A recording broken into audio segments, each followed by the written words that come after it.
Okay, the microphone is on again. Welcome back.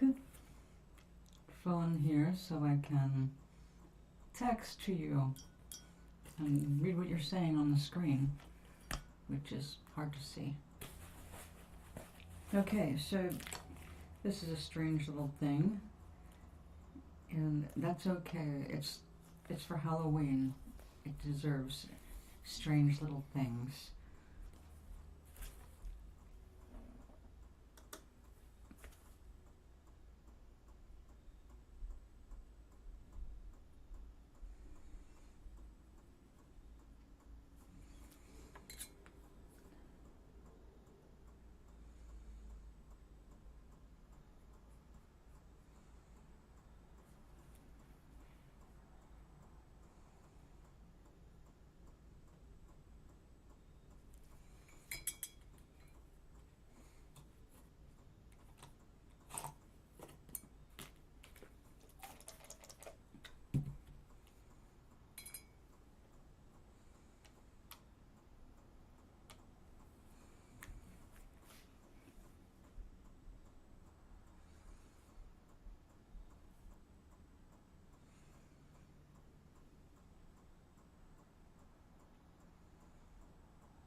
I'll have to come back with some acrylic and make a mask on the critter trying to steal a giant pumpkin. But for now, we will put that aside to dry. Okay, this mess.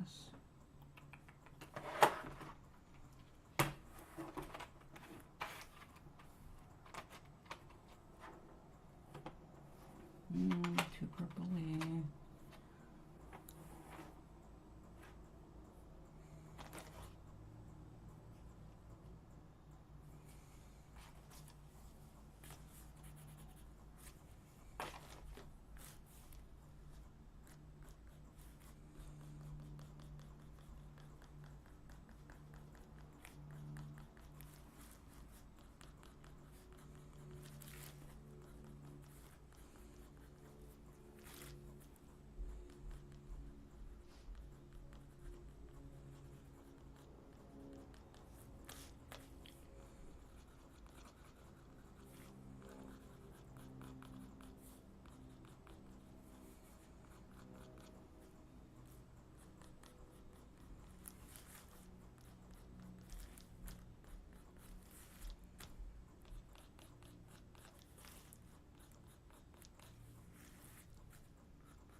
starting to really enjoy these watercolor pencils. They are coming in very useful for certain kinds of effects.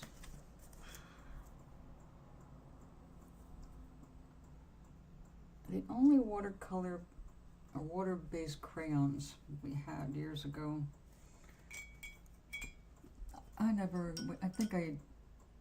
I can't remember trying a sample other than testing a color. It's like, okay, well, this is how it works.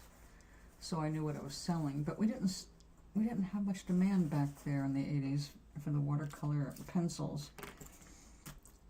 We had big demand for the professional level. I saw a lot of professional level stuff. I mean, very expensive imported Italian pastels, pure pigments, things like that.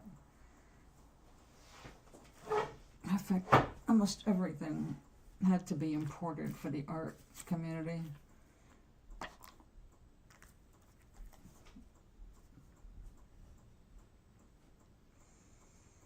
In doing research for my third book, even though my book is sci-fi fantasy, meaning I've got all the leeway in the room if I want to use it, but I do like, I'm going to call on an area, I'd like to be factual and creating a character from an area and the time and all that. And in my research for this one particular character, I got a chance to compare timelines of art and specifically in pottery between French and British. And I'm on the British side, but in creating depth to the character, it was really important to find out about the French side. And of course I can't give that away yet, how it's going to be used, but the cool thing was to see the difference in styles. The very strict British were all about classical stuff, classical art, and the French were exploring explosions of color and translucent glazes and Monet, Impressionism. The whole thing was happening then. At the same time, excuse me, one of my favorite subjects, Josiah Wedgwood, and his factories were going, and interesting how the British looked upon, well, the strict, stick to the old way kind of a thing. They were very much about certain lines, certain color. It was really hard to get them to go with anything bright and colorful until, well, the French influence. Because the French influence were doing a lot of splash and color and bright colors, and turning their pottery into art, not just something functional, or not just something decorated functional, just like really, like the whole thing was really artistic. And those two styles clashed completely, which is why I found it useful, because I have to have a clash in the family kind of thing.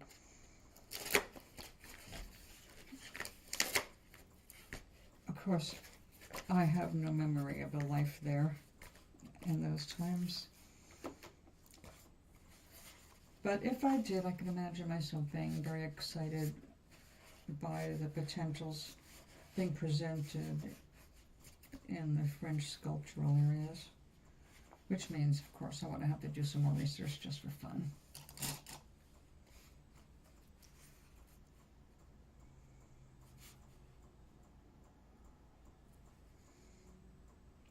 I suppose I would have learned all that if I studied art history, which I've never had the opportunity to do, except what I've picked up from books along the way.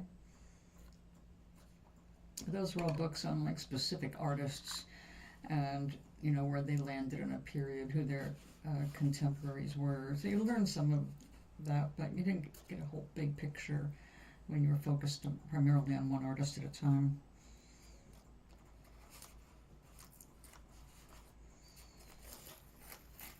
And then I didn't care too much about the people doing the art at the time. I was more interested in the art and what inspired them.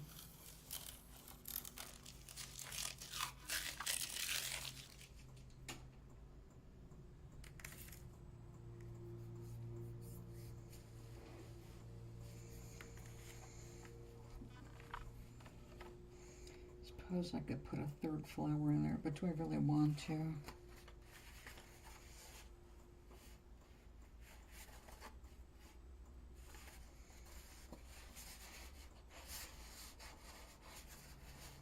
I was just looking for splashes of color, thinking of splashes of color, and not, I should have focused on the what do you call that? Oh God, just went blank. Perspective, composition. It was there in my head a moment ago, but I do love my gummies in the afternoon. Okay, we're going to just leave this because the only thing that's going to happen with this is I'm going to write a love letter on the back of it to my 98-year-old friend. And, oops, after that, no one's ever going to see this again. So.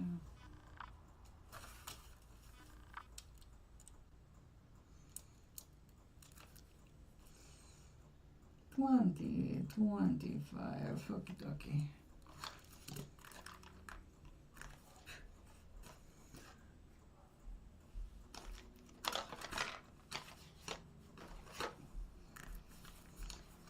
Okay. I still need auto me.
Just a little smaller, a little shorter. Nope. I could cut some of that off.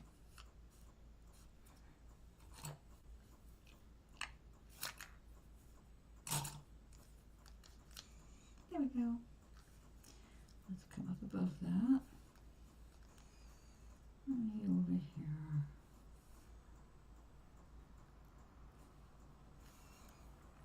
Okay, I like that placement.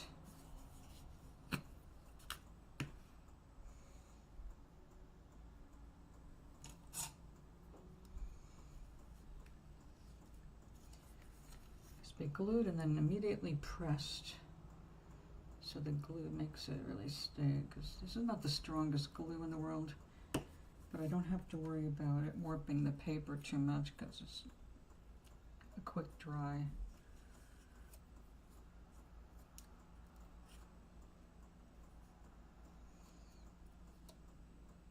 Less moisture in it. Oh, don't big roll there. You got some on there. There we go. Stay.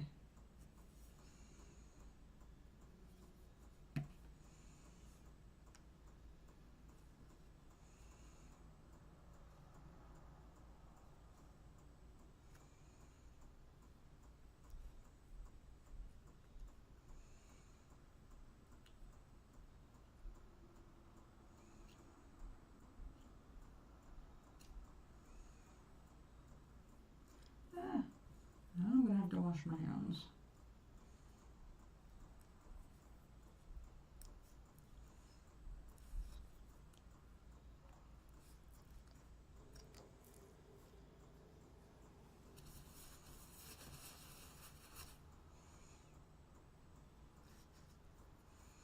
There.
Okay, I'm gonna go put this in the press, let it dry there.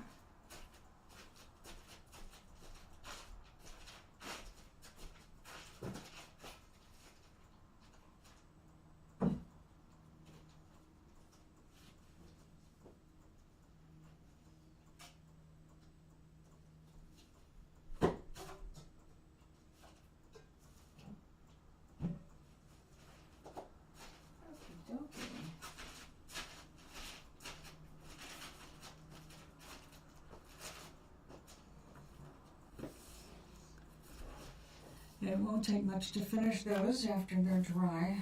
I just have to draw in the little baskets, like hot air balloon baskets. All right, automate background, automate background. Naples yellow.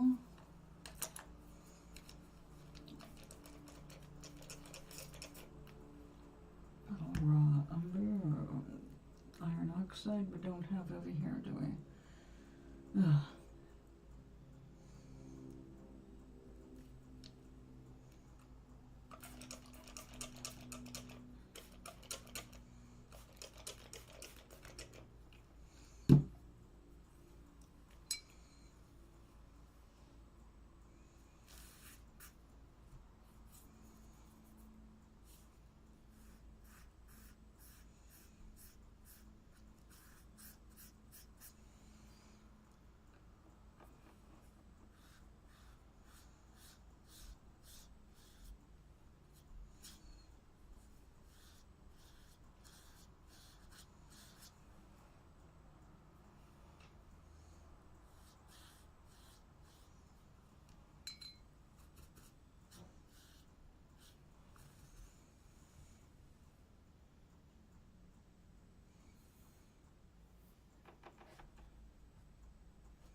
there's more water on that than I thought. I'm gonna let that kind of come on down. Whoop. Go down, not fall down.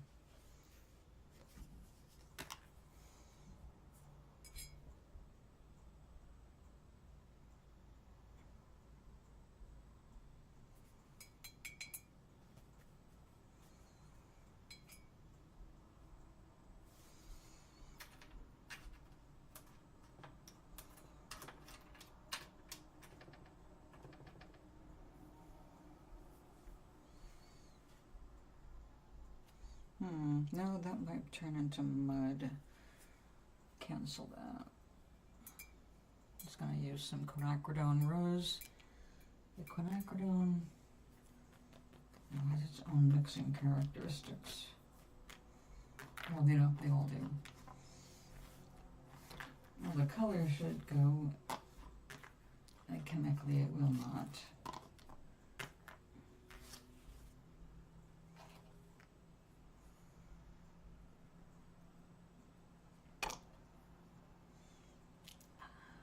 I deserve a piece of chocolate.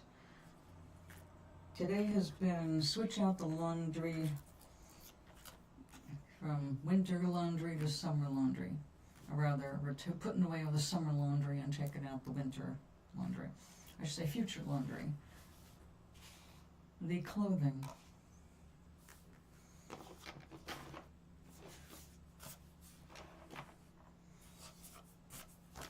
Put together a Goodwill pile, of course, which I have less and less to give to.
Let's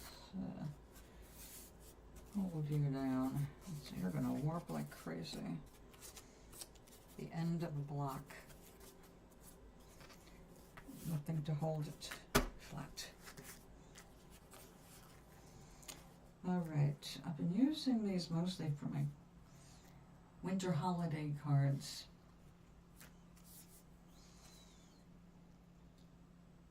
But I still have to do autumny stuff.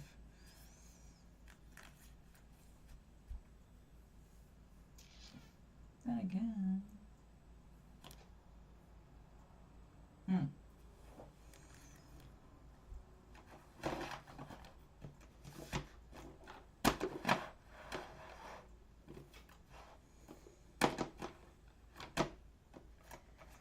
do want to be able to use this pattern for this color, so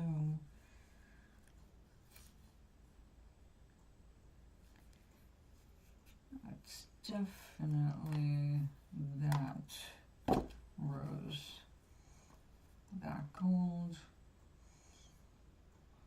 and these, I made from scratch, so that is not a single color, it is two colors, the blue and the green.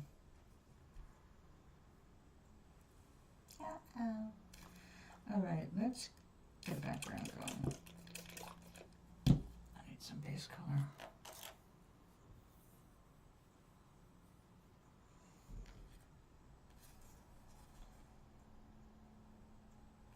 How about pink? Why not? Oh wait, a sparkly pink.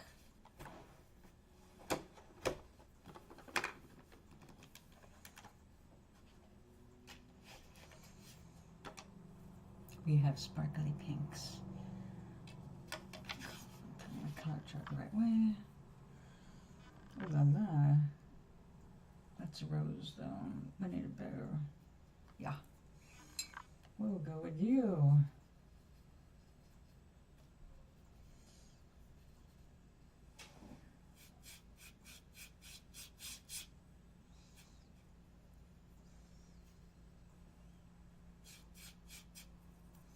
Good right. Ooh, a little more magenta.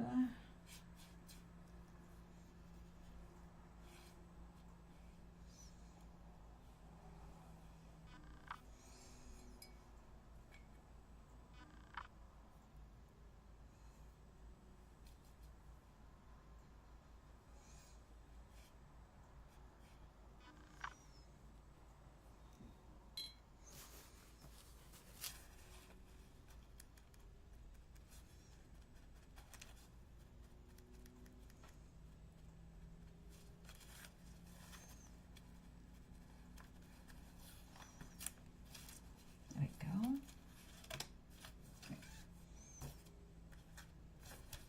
For the new year, I will change everything here. Right now, we're just going to cope with this mess. So I have to put one of these tablecloths on my list of things to buy.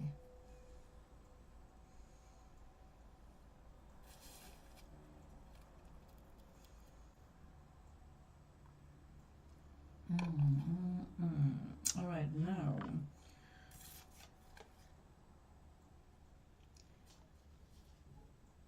Close, but not close enough. That'll pass.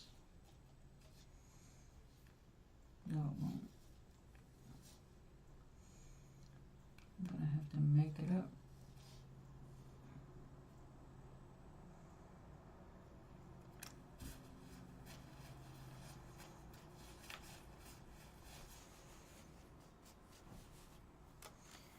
What about you?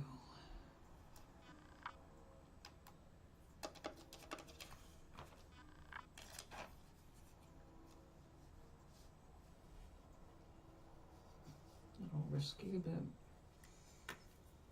we'll give it a shot.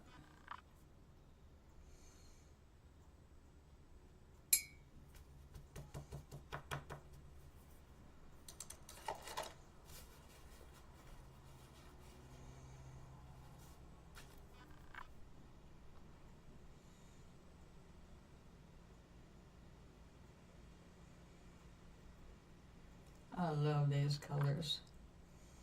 Hello, darling.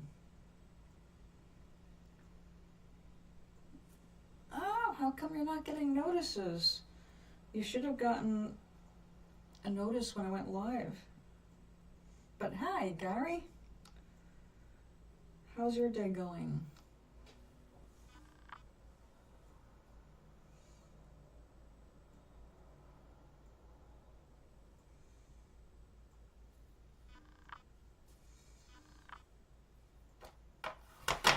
Yeah, don't get excited.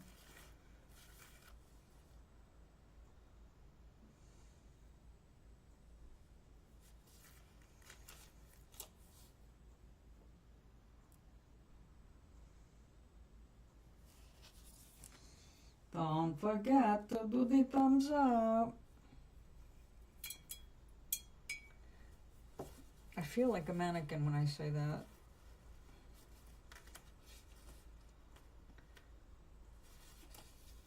But apparently it matters a lot because everybody I subscribe to makes a big deal about it. And they've been looking for that kind of acknowledgement much longer than I have here. So I'll trust them. It must be important.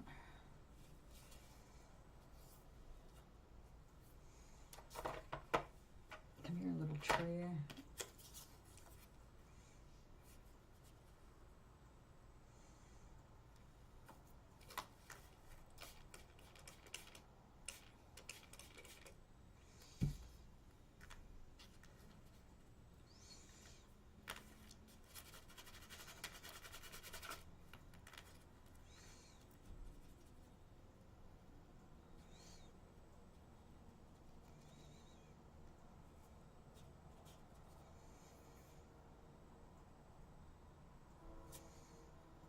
that's strange. Close the chat and you should see something where you can leave comments and all that. It doesn't make sense not to be able to do that, because some people manage to do it, so I don't know. Then again, you didn't get a notice.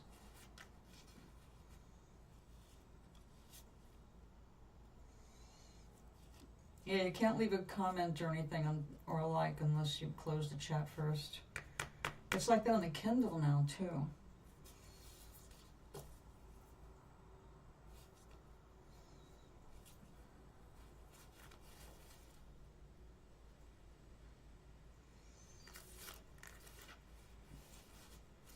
I want it to travel, but I don't want it to travel more than I want it to travel.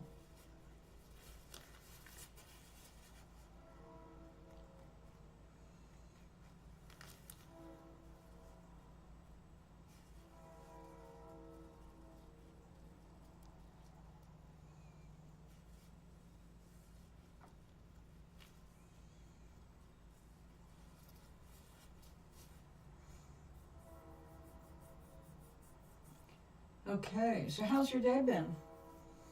What's going on tomorrow?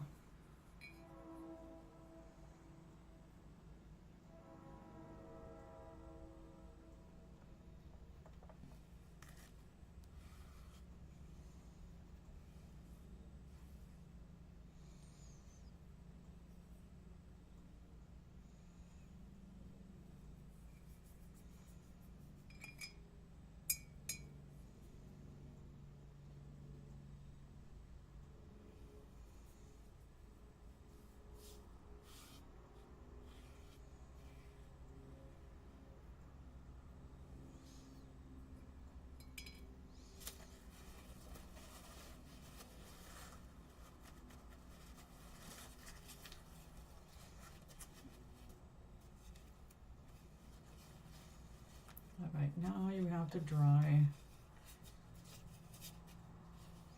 Make sure all the metallic stuff gets settled into the grooves before I put another layer on.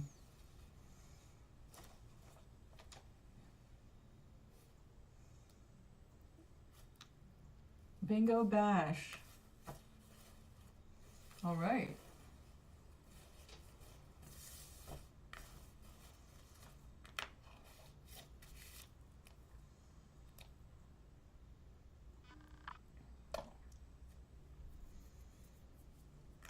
I play this, well, you know what I play, because you play with me, Scrabble, SimCity, and a woodblock puzzle game, and occasionally Yahtzee.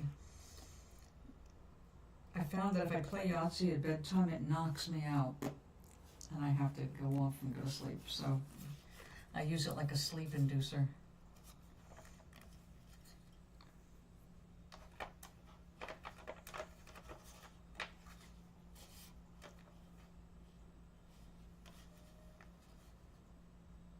Today was my second day off. All right. Yeah, I've been changing out the closet today.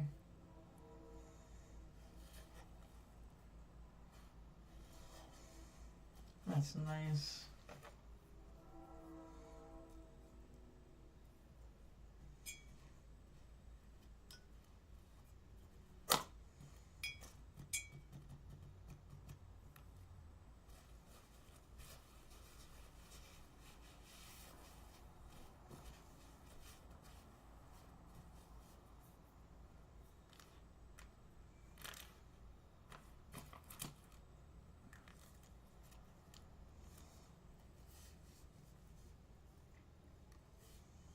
I know. Cats get very depressed when their owners aren't around. People don't realize it. They keep saying they're independent. But no, there's no such thing as an independent dog or cat, because they were brought up, they were created to be domestic pets. So that need for affection is built in. When I was taking care of my neighbor's cat, she was gone for 5 days. usually she leaves that cat alone for 5 days. Puts down extra water and food and extra litter in the litter box, and that poor thing goes 5 days without any affection or treats, nothing, and a dirty poop box. So I was like, I'll take care of her. So I go over twice a day, and every day, once a day, I bring her a food treat, not too much because she's already overweight, just something to make her feel special. And when my friend got home, she said, I noticed that she was a lot less clingy because she had company twice a day, someone that paid attention to her when she was there. So she felt, noticed. She wasn't starved for her, like, oh God, thank you for coming home. I thought I was left alone forever. I know I hate it. That's why I said, please, it's not putting anything at you. You're on the same floor as me. I'll be happy. We'll be happy to take care of her. If people just, they don't understand.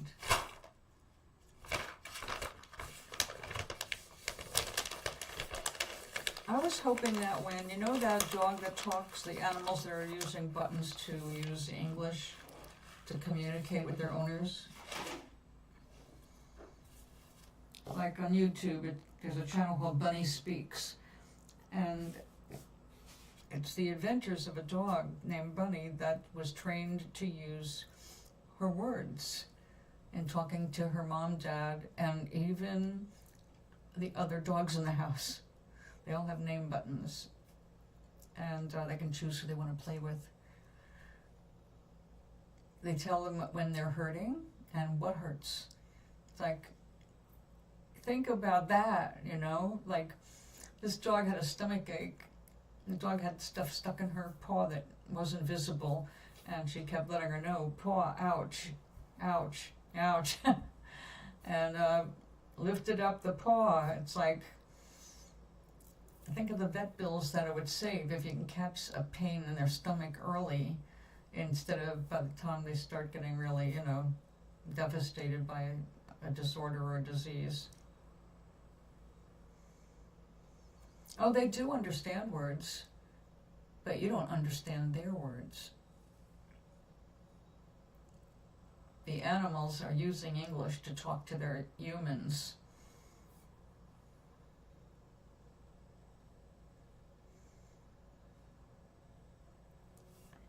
The young I have, all my finger snaps. No, you'll teach them your signals, but they're not teaching you their language. That's what I'm saying. We know how to communicate. They're smart. They work hard to understand us, dogs and cats alike.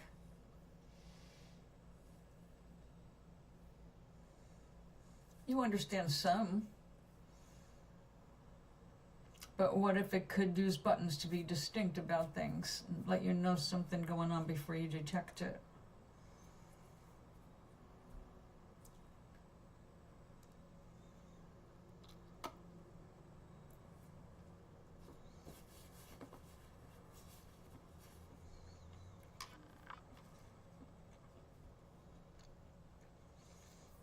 They train us. Cats don't use half the sounds that they use with their own kind that they do with humans. They learned to express themselves to humans. They're not, you listen to them, they only meow when they're teaching their babies things.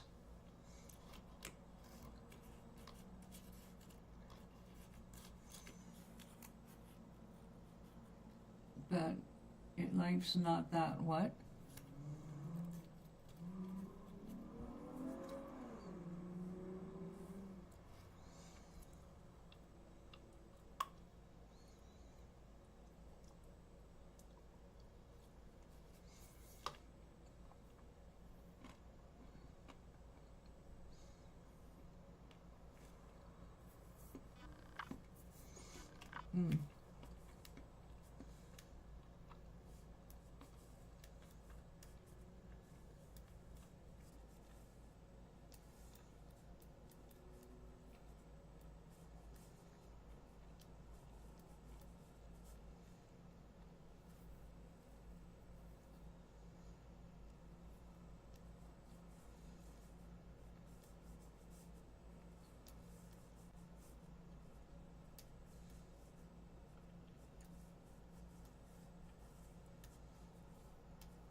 So what's tomorrow? Back to work?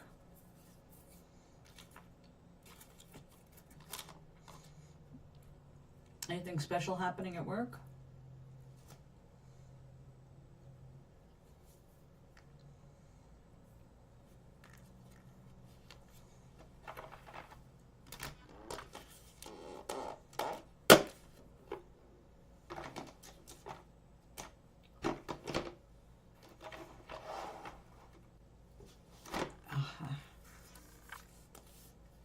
Oh, early. That's a switch, isn't it?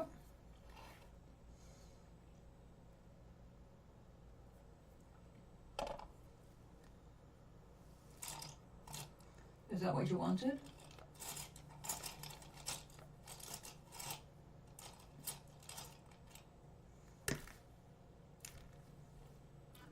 Where did I just put that? Oh, there it is.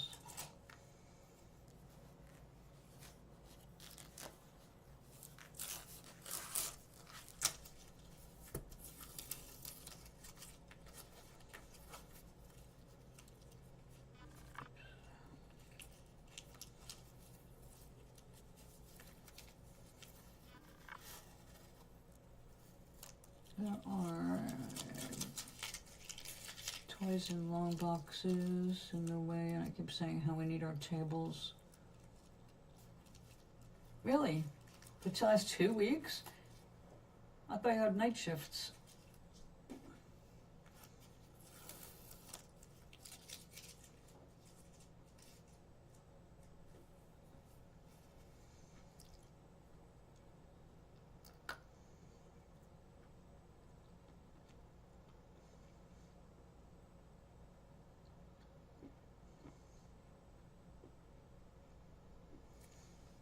Well, what are the tables being used for right now?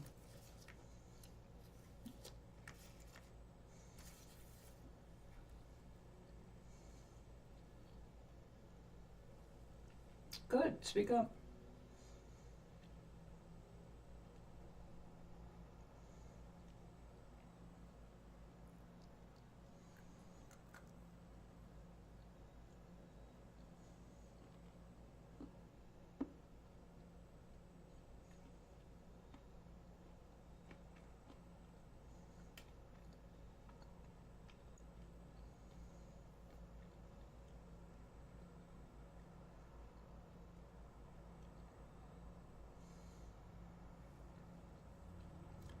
Tables aren't out yet. Oh.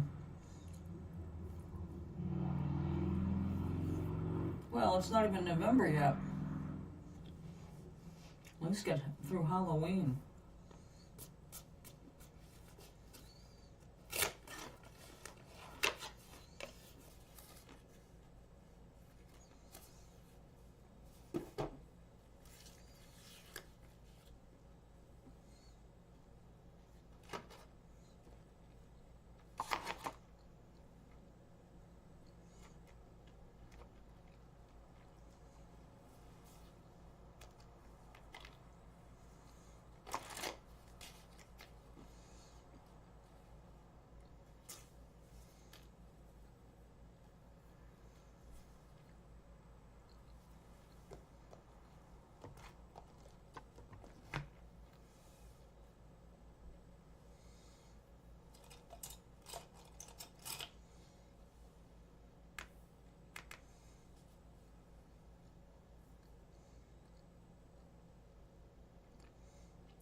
No, we do not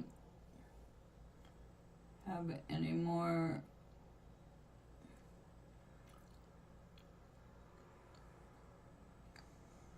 now we do not have any more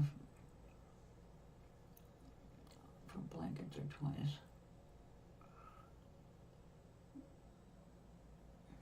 Yeah, really. Hope so.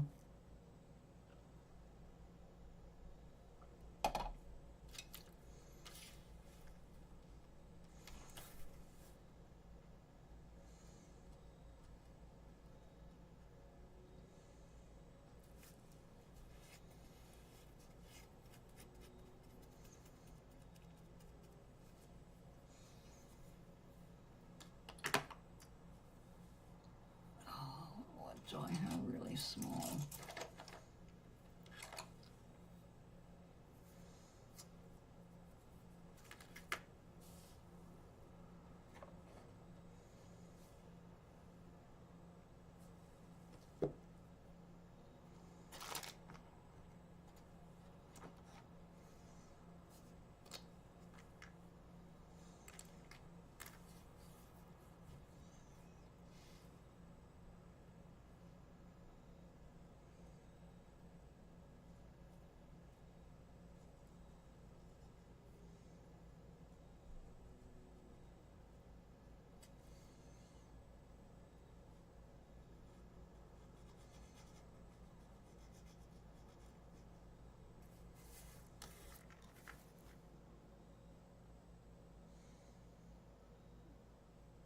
Oh, I finally saw an old movie today.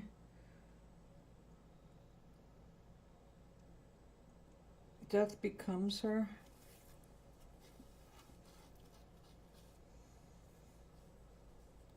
But something else in my mind, I shouldn't speak about it, then don't. If something in you says don't speak about it, keep your mouth shut. That's your intuition talking.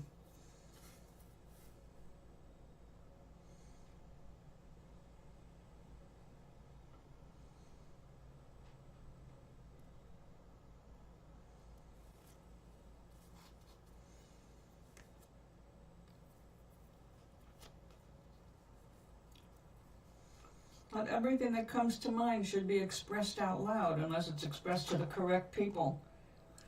Some things should just never be said out loud.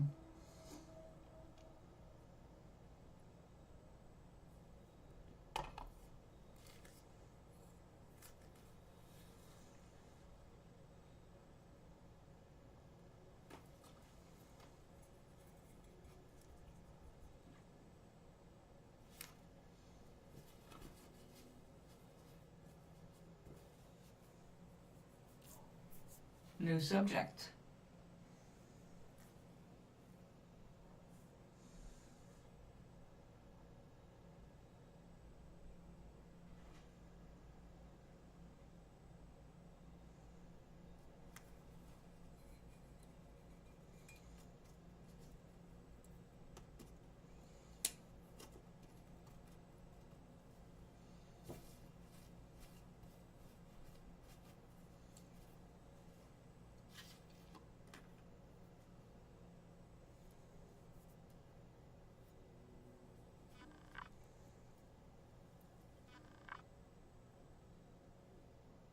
It's about Virginia.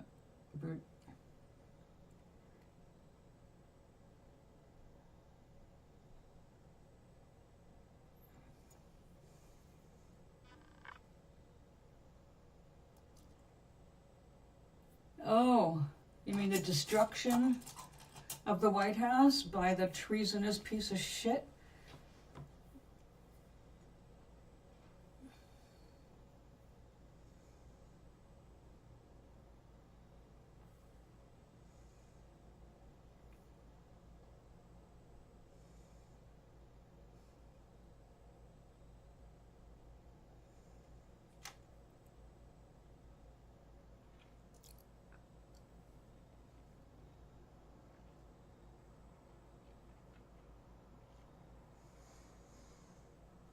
Please do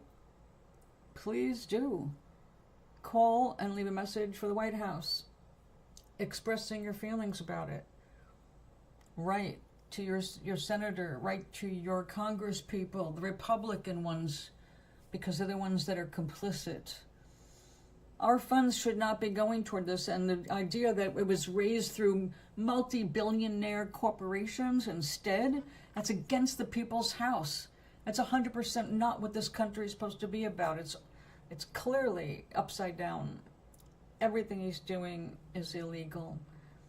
And such a disgusting embarrassment of a president to put up a movie of him wearing a fucking crown and shitting on protesters. Does that sound presidential? Matter of fact, I did a YouGov survey today, that near the end had just a few questions about that very video. It was like, well, I didn't know what this was about, but it certainly wasn't about politics as overall survey. But the last few questions were about how I felt about what the president posted. I was astonished that it was that timely, but yeah, it's like, oh my God. Now, you can't fill out any comments on that specific question, but you can at least express your, how you feel about it.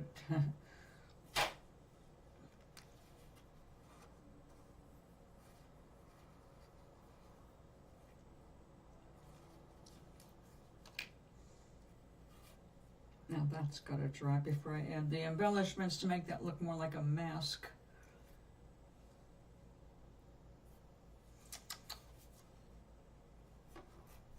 Halloween costume,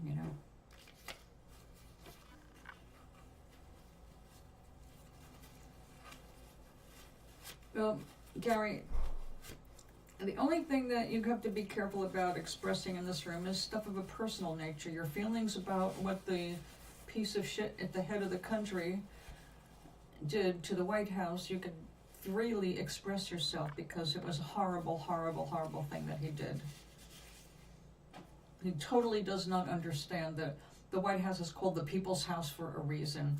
It's a historical building. It has nothing to do with his ego, but he's made it all about his ego. He's trying to turn it into a freaking gold palace so he can park his Qatari gifted $400 million jet on the front lawn or on the back, where the rose garden used to be. There's a lot of us freaking out about it, and I believe lawsuits have been filed. Not that it's going to change anything right now, because once he's torn things down, it's torn down. But these are just distractions to what he's doing to the country itself, and distracting from the fact that we are demanding the Epstein files.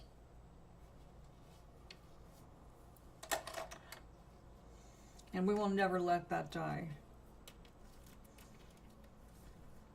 And the fact that he is releasing known criminals from having hurt people and then letting them back out in the public to do more of the same. That man was not repentant.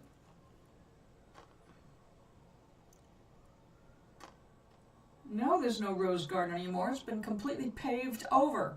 It's now a big, giant concrete patio. You didn't know that? Honestly, you better start watching the news, because this is a civil war getting ready to erupt.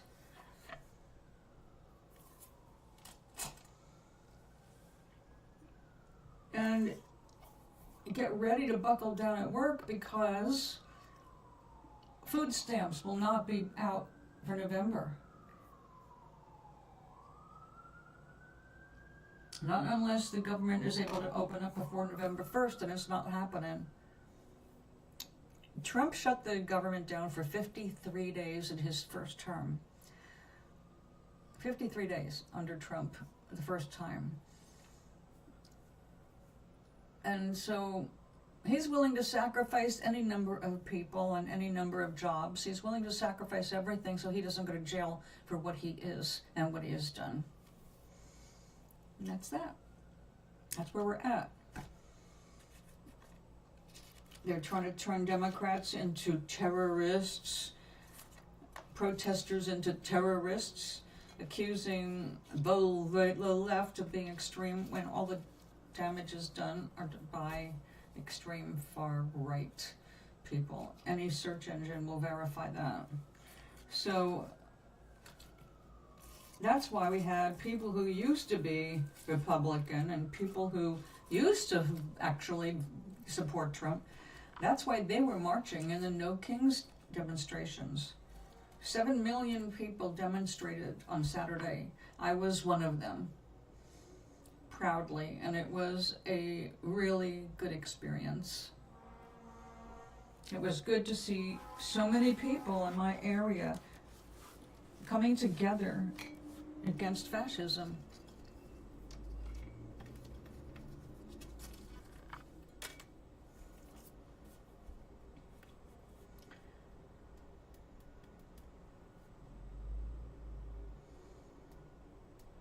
How do you get the...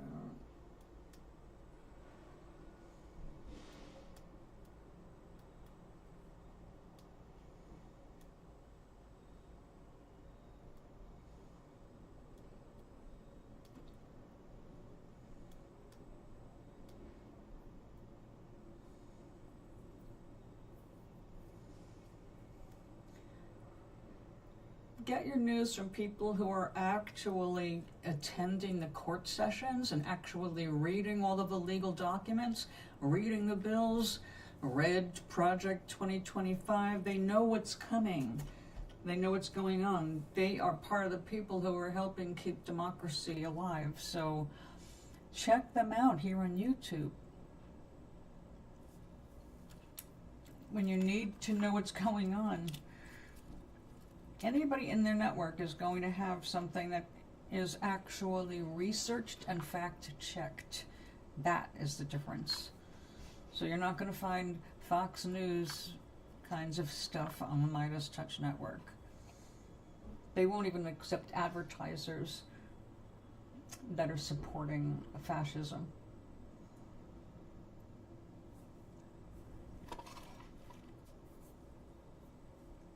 So definitely worth checking out right here on YouTube. All right, you draw a little more. I have something to mail tomorrow, so I don't have to get in a panic about this today. But I do need to accumulate some so I can move on.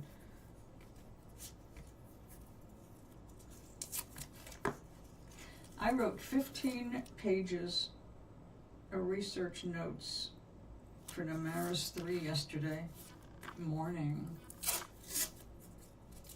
I did not work on Namaris today. I attacked my closet today.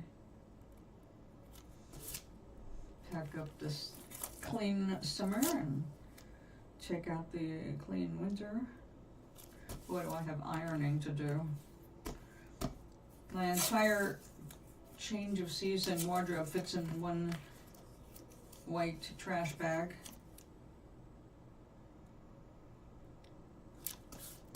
Because, you know, I'm little and things are small. I can fit a lot in a little trash bag.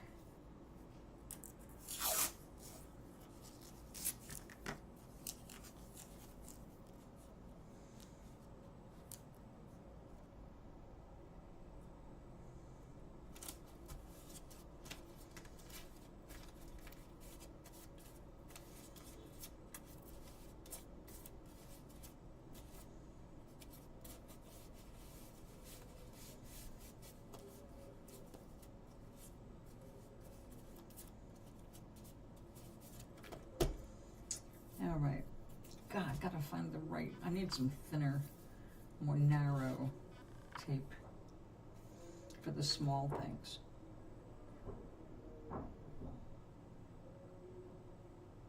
Hear that?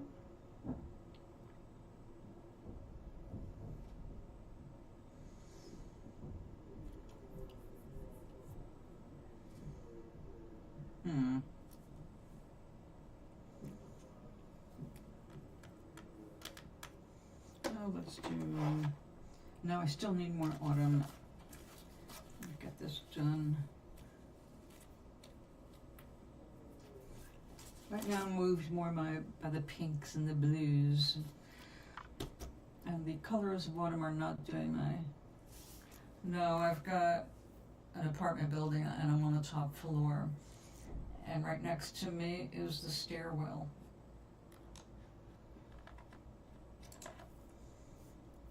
I have ghosts.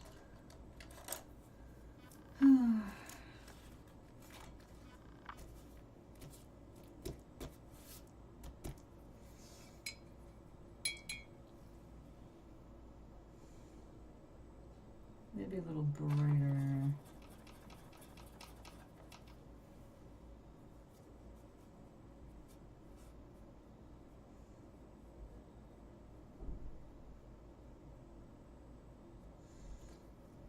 Do that before we get the pencil on there.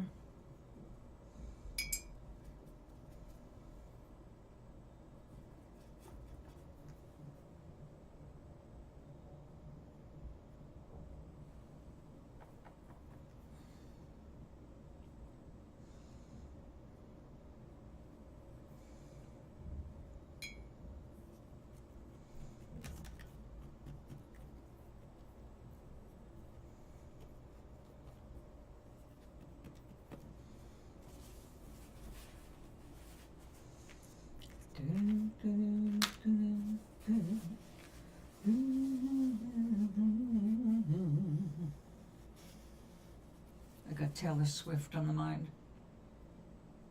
Well, some of her songs. I love her new song, the Tale of Ophelia. If you search Taylor Swift Ophelia, you'll get to it. Really good song. But I also really like the AI Taylor from Scared Ketchup.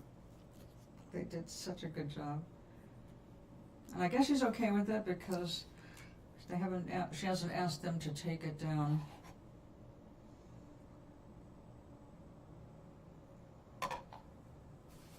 Damn, what's the name of that song?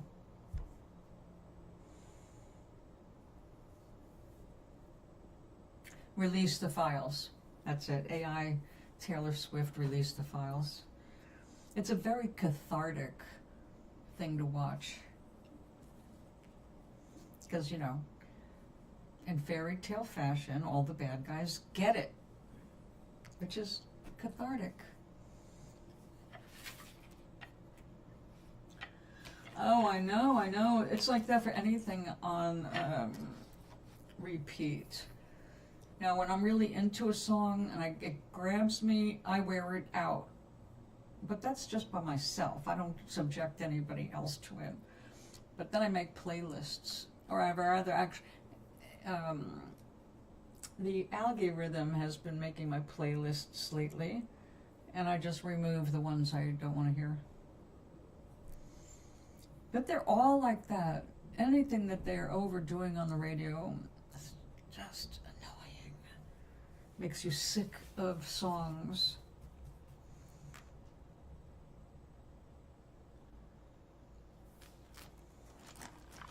Like, I love Black Sabbath, but I didn't want them playing all day either. No matter how stoned I was.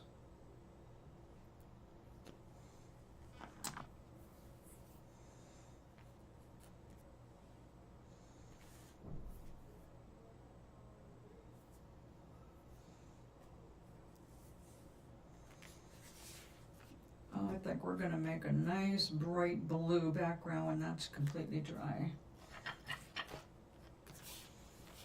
Okay.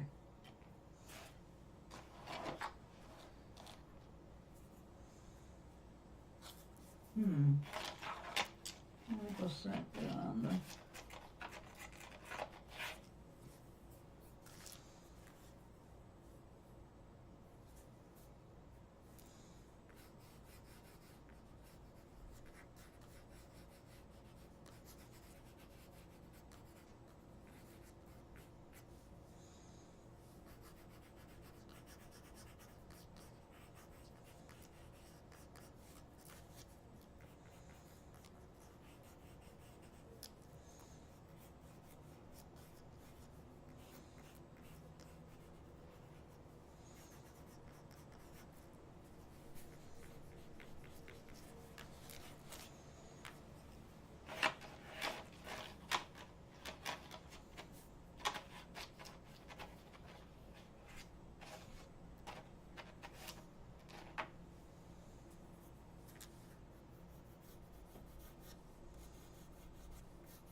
I never heard of that.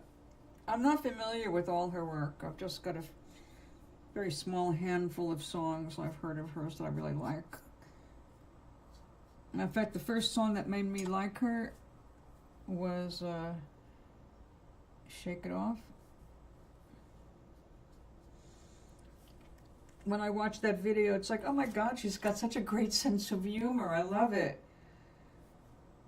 And of course, once you watch one, you get suggested a bunch of others, and usually I'll leave it on autoplay when I'm busy, so I got exposed to a little bit more. I like oh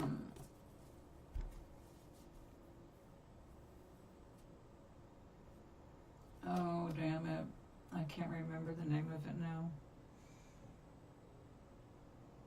Da, da, da, da, da, da, da, da,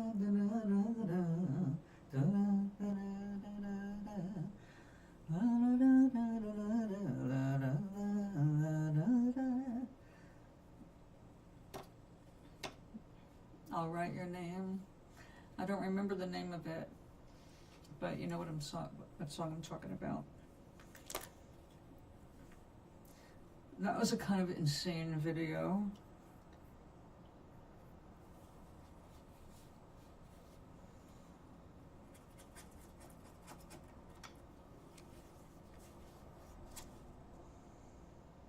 I really like her on her interviews, and I really love what she does to the communities wherever she puts on a concert. Because of that, I like the idea of supporting. Yeah, you know which one. Got a couple of gorgeous guys in it.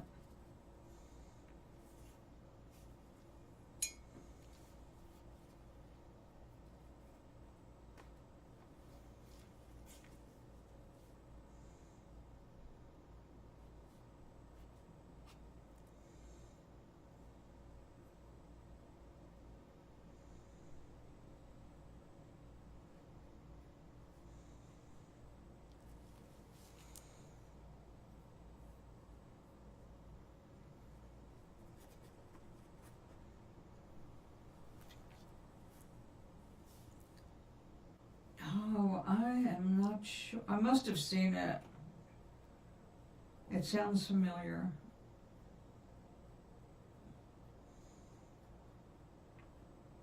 I'll look at it later. Listen to while I'm making my gin.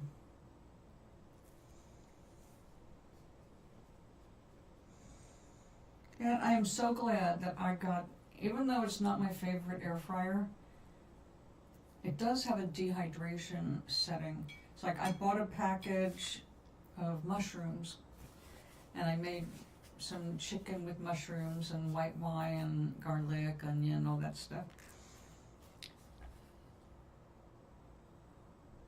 But I only used a few of those mushrooms, and they were going south fast. So I dehydrated them, and now I've got a jar of mushrooms dried and ready to throw into soups.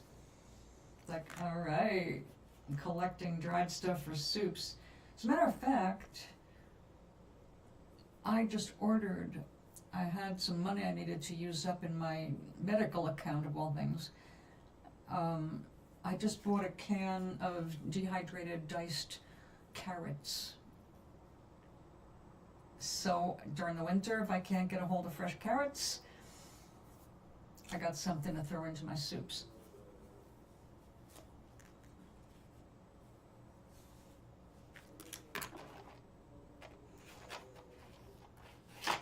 I'm making sure that, I mean, I can't live forever on what I've stashed, but what I have is going to go a long way, especially my lentils and beans.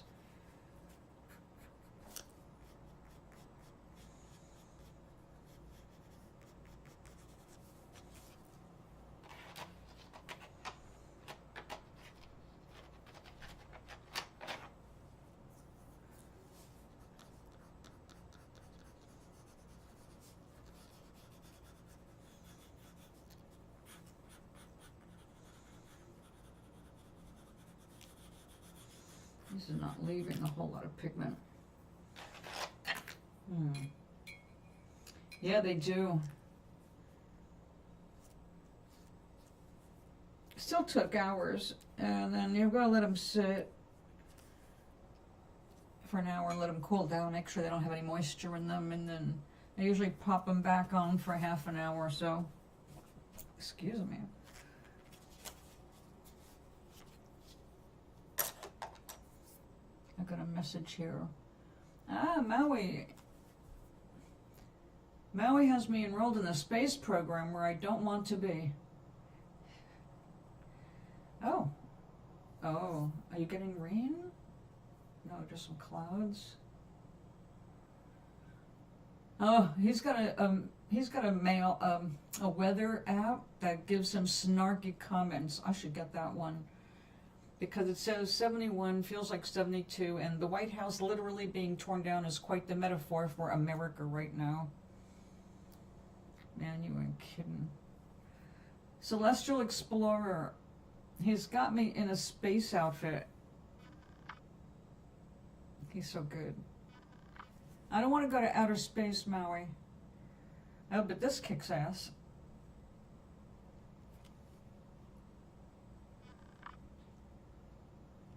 That's one place I'm not interested in exploring. Zero interest. I mean, I'm glad others are doing that. I'm not interested personally. However, if I could continue looking this hot for the rest of my forever, then that's not bad, you know. But actually the future is rather bleak when it comes to that. I don't want to go there. I have already visited another planet. Actually, multiple planets, and one of them, and our future is not very happy. But we won't go there. I'd rather that he has done such amazing pictures of me that hell yeah, this is like so totally me. All right, let's see if I can get this to work.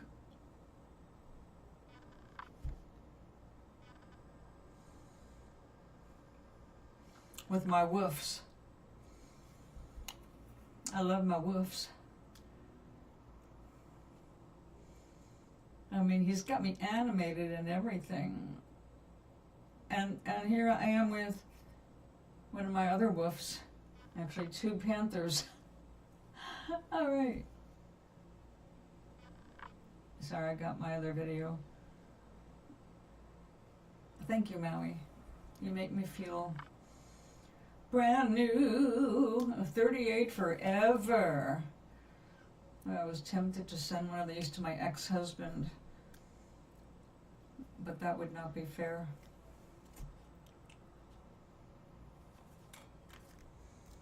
Actually, that's what I looked like when my first husband and I broke up.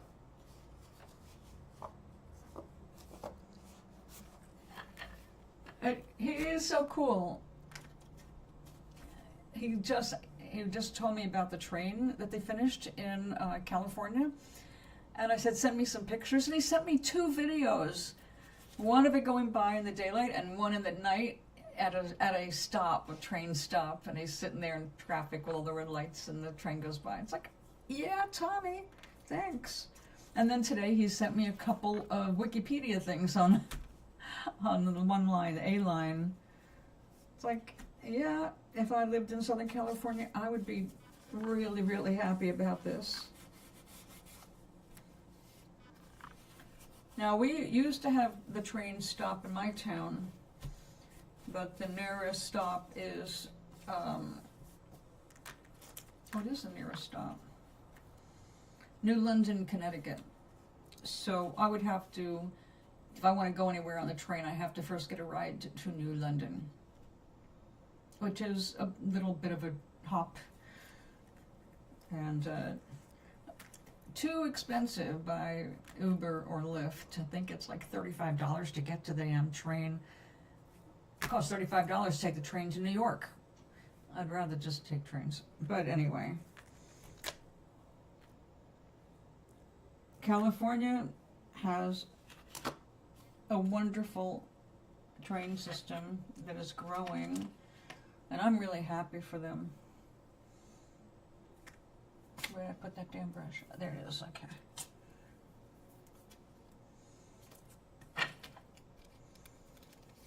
It's still my fantasy to save up enough money after I get a passport to take an overnighter to New York. Well, that would not be an overnighter, but from New York, get on the overnighter going to Toronto, Canada. And then from Toronto, I'd spend a night, so I'd have a day in Toronto, at least walk around a little bit and say I've been in Toronto. And then over to the falls. I want to see the falls. And my family saw the falls. My father, when he was a kid, his parents went there. And I loved the pictures, you know, from back in the, must have been the 30s. Yeah, 40s, 30s and 40s. My father was born in 1930, so, yeah, probably around 1940, Niagara Falls from the New York side. So I'd like to see it for the first time on the other side. I went for the super blue full moon thingy, and it was a wonderful, wonderful weekend. But I'm not used to walking anymore, and just walking from the train station to Rockefeller Center and all that stuff. I mean, I was really walking a lot. But for me, it used to not be a lot. So that really upset me, but I kind of pulled a muscle in my hip that really messed up my knee, and I spent the night with an ice pack. So I have since learned about the trigger points and what to do to strengthen those muscles. So I am not going anywhere until I feel confident in not hurting myself. But the weather was gorgeous, and the people so friendly, and I got some fabulous pictures, which coincidentally I just came across again yesterday. Cleared them off my camera, put them into a folder. I got some that I wanted to use as reference for doing some watercolors.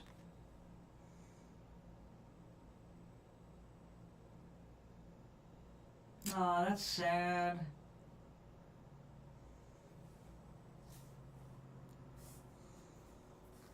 Well, there's rumor that we might get a stop. They might reopen our station. And I would love to see that happen because of obvious reasons. I would like to be able to explore a little bit more before I die. I mean, we're all going to croak sometime, but I'd like to see a little bit more before I do. And I haven't been able to go anywhere since I moved here because I don't have a car anymore. And like I said, the buses only go so far because we have a private bus system here, not a public one, meaning it has its own hours, days, and limited stops.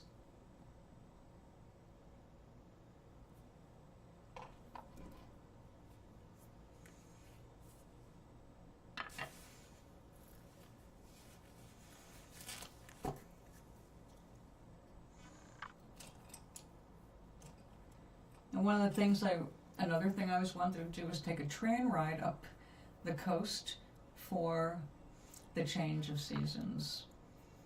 I really would love to take, you know, the Maple Leaf Express, not just over to Canada, but up the coast from here to Vermont, and just enjoy the ride. Have dinner at the top and then come back home. Nice way to spend a day.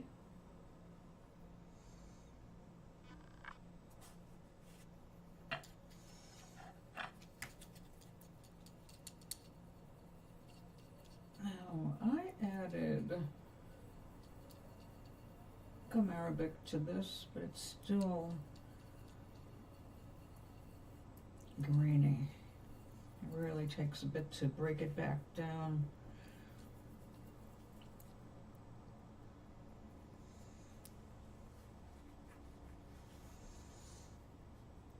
looks like you're both going to have the same flowers.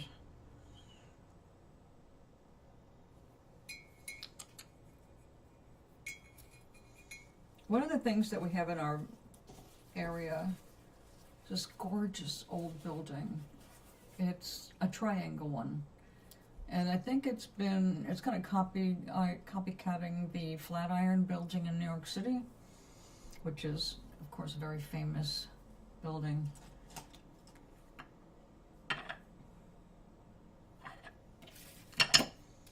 But it's empty. It fell into disrepair, and obviously an antique building, a brick, is going to have some problems, and nobody wants to invest in it. The biggest problem about it is a lack of parking. That's the reason it had never filled out as a business building, because there's no place to put your damn car to do business in it. It's got to be the kind of thing where you can park downtown and then take a stroll for 4 or 5 blocks to get there.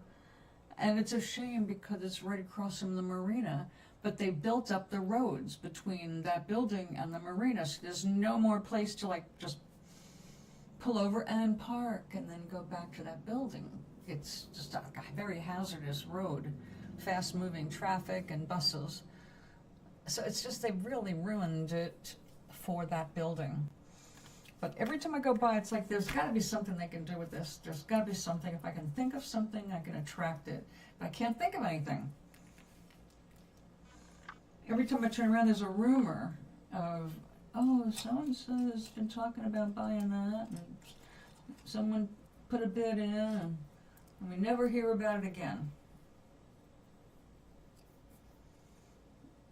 Wow, that's old.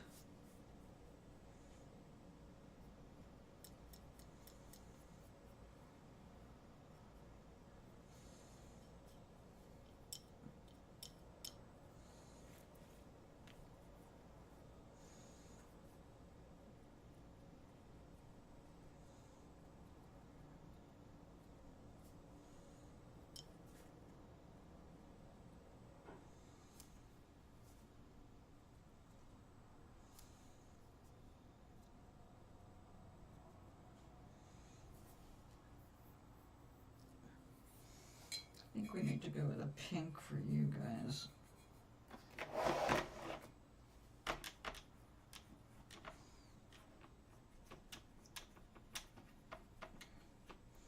And you are too dense.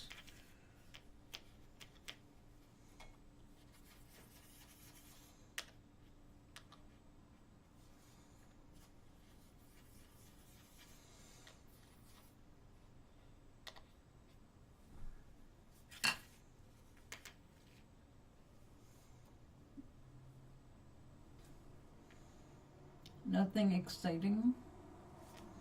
Well, it's up to us to create the excitement in our lives, my dear. And if you can't create it, attract it. So what kinds of things would you like to do?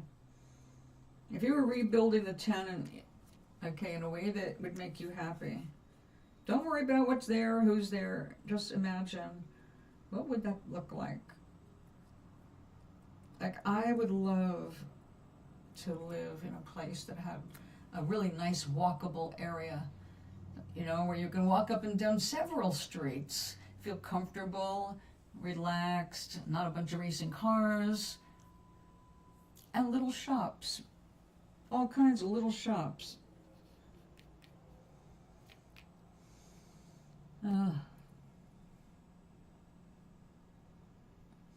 Yeah, see?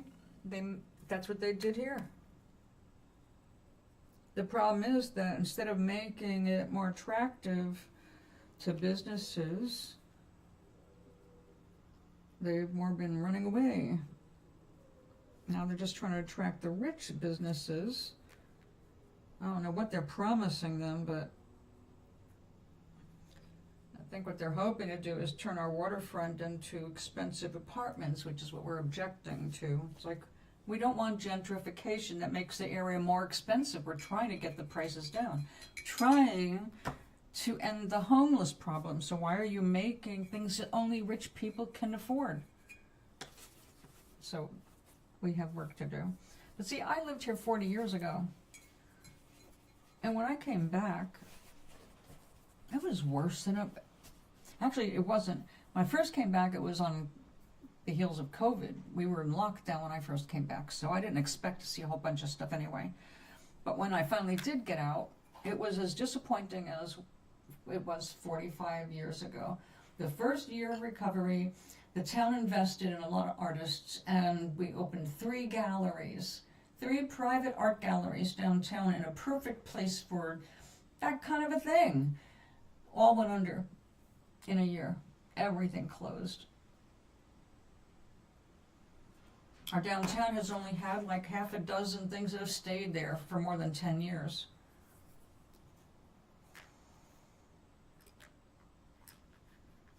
Yeah. Now, there are manufactured towns like the Villages.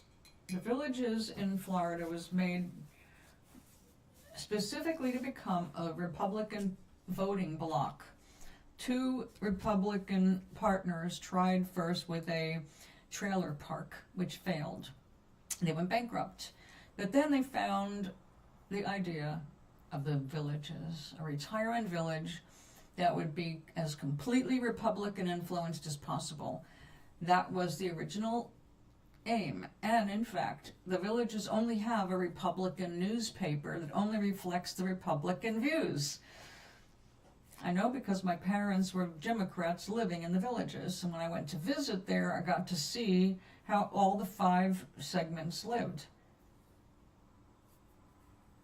Oh, that figures. Now, the Villages is completely artificial. It's 5 areas, all in the same plot of land, basically, right? So they've got this five places. They've got, I think, 3 or 5 golf courses that kind of hook them all together. Everything looks the same except the style of the houses. So they've got like the Spanish Quarter or Spanish District, which is really, I think, is the oldest one, and it's got more of a Spanish feel, like, you know, the little bridges. They have a print on it that makes it look like it's actually stone, and it's got moss hanging from it. No, it's all paint. It's all been manufactured. Each one of the 5 segments has their own shopping center, which includes a major grocery store, a major retail like a Macy's or a, I forget what else. But they have them all there. It's all the same. Okay, so you can go from one to the other, but they're all basically laid out the same. And I got lost the first time because so many neighborhoods started with the same kind of entranceways. Okay, like they did the landscapes. They've all got the same flowers out front. They got the same circles, you know. It's like, oh my God. And then while I'm driving, I look out, I'm in a higher position, I get to see the lay of the land to a large degree, and I'm going, this is the Stepford Villages. This is like all made up. It's like nothing here is real. It's just all, they have you all in these areas to make sure that you spend your money in those areas. They got your little walking areas for each town. They've got their little central town centers, and they close up at 9 o'clock at night because the retirement villages. And we've been on New Year's Eve, where Rich and I went to the center of town for the New Year's Eve party. We counted down to midnight at 9 p.m. and almost literally rolled up the sidewalks. It was over, bam, gone. It's like the lights went out on the Christmas tree on the giant menorah. The band ended. It's like, it's only 9. So,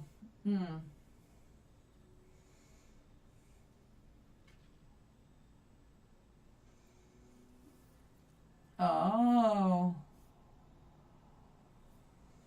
In your town?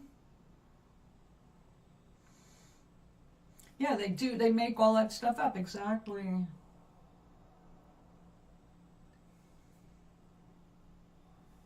It's like San Dimas, California. San Dimas is an old town, but they decided to go for the Western look. They put in a place where you could buy Western boots and you could do Western line dancing, and it just went on from there. They made their fake front porches and the fronts of the buildings to make it kind of feel like an old West town with a Spanish influence. And then the big supermarkets and the strip malls and the freeways going through. But yeah, you walk downtown. They used to have a nice farmer's market there, and I used to go because Glenn was raised in San Dimas, so of course I saw San Dimas. Matter of fact, the San Dimas also was where they put in the first big super Walmart in the area, and that was just devastating to the local small towns, because you know what it is to have a super Walmart. They have everything from a tire store to a paint store to, you know, they took over all the little businesses, their pharmacies, they had everything but doctors on site. Yeah, like Little House on the Prairie. You got it. They want that feel. Now, I have not been back, of course, since, you know, Glenn and I left there. But my ex-husband lives there. But he's got a house, and I don't know exactly where he lives, but he's in San Dimas somewhere. We don't talk, you know, like normal people do, because he doesn't spend a lot of time on his phone, and it would look really weird if he was talking to his ex-wife while he is happily married and with a child, even though she's 21. But you know what I mean.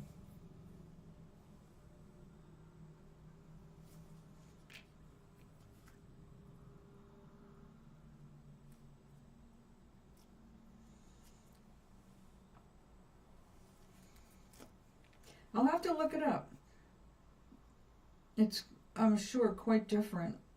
They were really working on making it touristy back when I was there.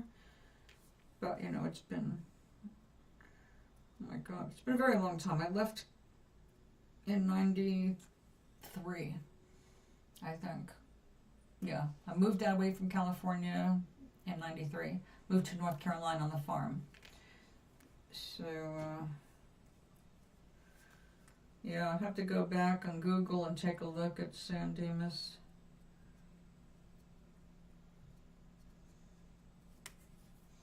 They've had a good, what was it? Yeah, the farmer's market was really good. They had a lot of vendors come selling stuff on the street. It was fun.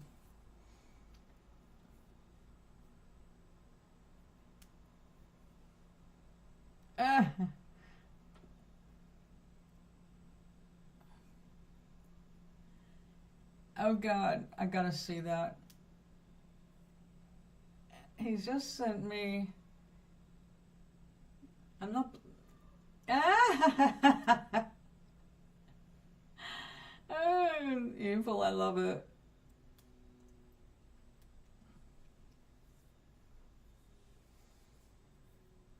This is not right.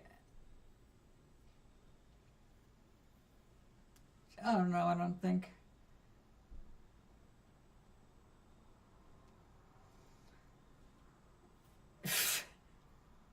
That's great. That's nasty. He deserves no better. Now, my poor friend Carol ended up with cactus spines in one of her eyelids. And she's been to like the emergency, and she just went to a doctor, and the doctor, the primary doctor, could not find anything, so now she's at the eye doctor. I hate cacti. See, Glenn collected cactus. I had to take care of a lot of cactus. And I really did not mind. I mean, I took care of them. Some of them were really, if they flowered, they were gorgeous.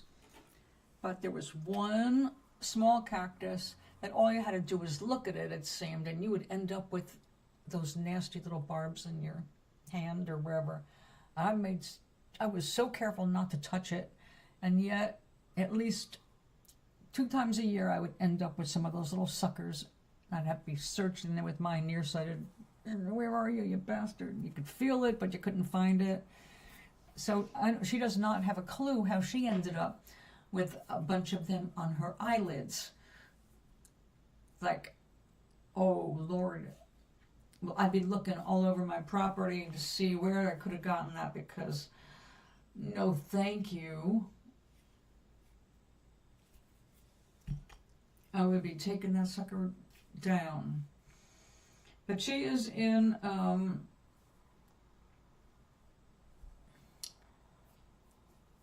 where the hell is she? Arizona, where cacti and succulents are very common. Well, I hope they find this for her, because boy, there's nothing more irritating than having that sharp pain and not being able to get rid of it.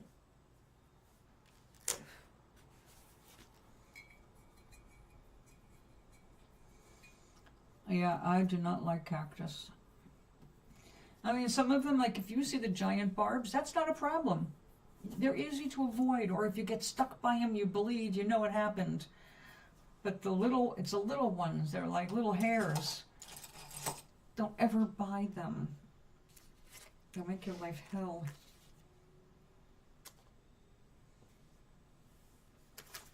So, when I found out he was cheating on me, guess what I did?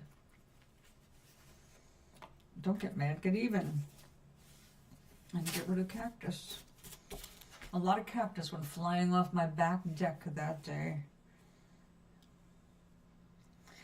I didn't mind. I took care of them for 21 years. But all good things come to an end.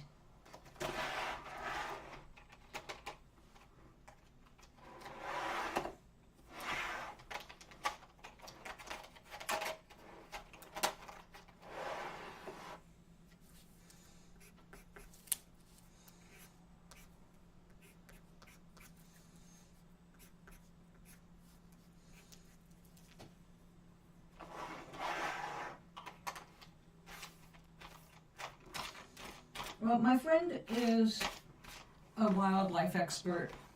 She spends her entire life and career in wildlife, taking care of gorillas, working with ferrets, counting black-footed ferrets out west for studies. She has been out there in hell. I could not have done 1/10 of the stuff that woman managed to do. I would have died in the field like a little field mouse that couldn't get water for a week. She's out there plugging away, looking for ways to save things.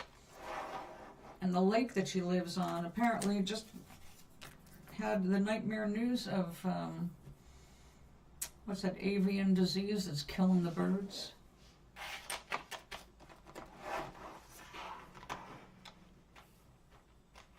And apparently it hops species, so they have to watch cats getting it. Like, oh my Lord. So kudos to my friend Carol, because I could never do what she's done.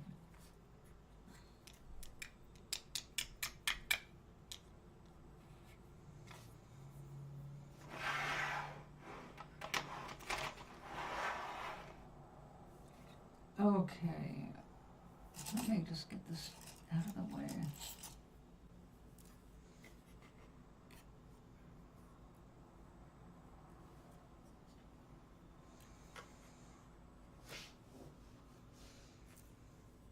Yeah, I can smell the different pigments, which is really weird. But this one has an odor to it.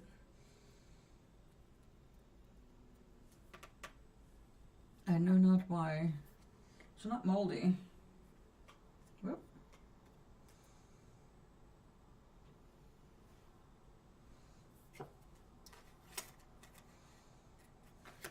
So, are you doing anything for Halloween? Do you have to work? Did you already check that out?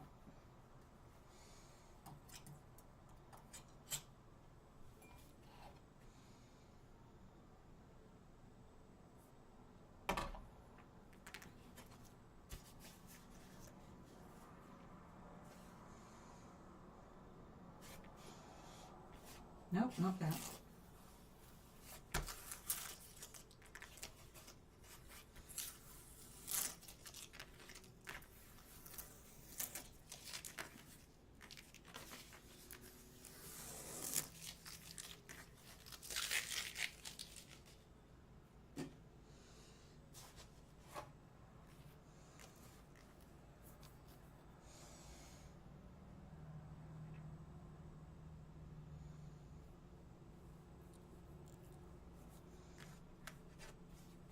Have you seen those cat wheels?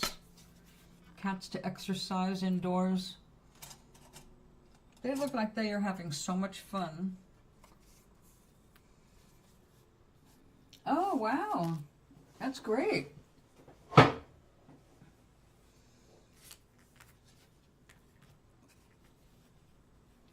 Well, you have time that's going to be spent visiting your mother. I mean, 24 hours of vacation time is what?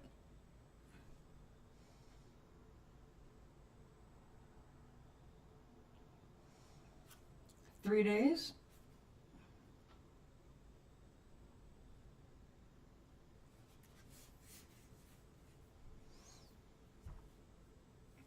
Before the 31st. Wow. Yeah, we don't even, I'm in an apartment building. We don't deal with that at all. Where we live, there's no kids walking on these streets because there's no sidewalks for most of the area. And most of the people that live in this neighborhood, although there are children, and we're actually down the road from a playground and a school, the majority of people here are ancient, older than me. I mean, really older than me. I thought I was feeling old here. Some of these people are 20 years older than me. Oh, that's good. That's good.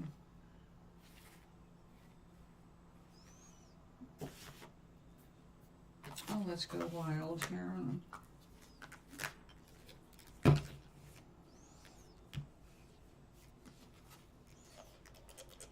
I got a lot of this bronze.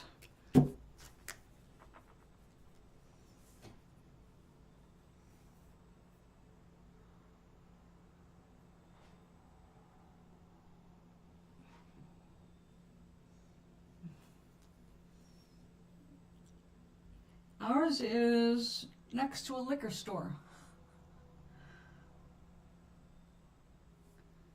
Now, in all fairness, that liquor store was not always a liquor store. The woman who rented me the first place when I moved up here told me it was like a farmer's market. And I was so excited thinking, I'm going to be right down the road where I can walk to a farmer's market. My excitement was off the charts. I get here and it's like, oh, she hasn't lived down here in 12 years. Because that's how long the liquor store had been operating there. It took over from the farmer's market.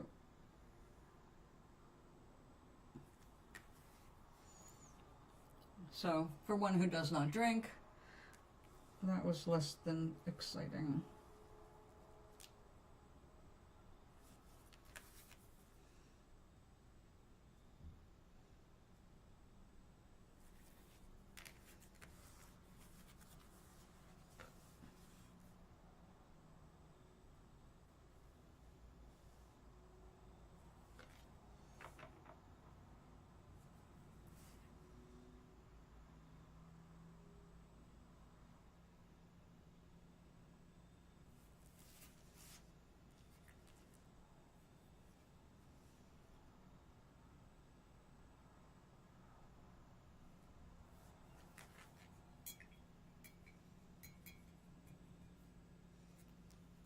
This playground doesn't look to be much. I'm not really sure who plays there even. I don't remember ever seeing children there, but then again, the only time I go down by the playground area is when I'm on the bus. The bus goes around that corner there.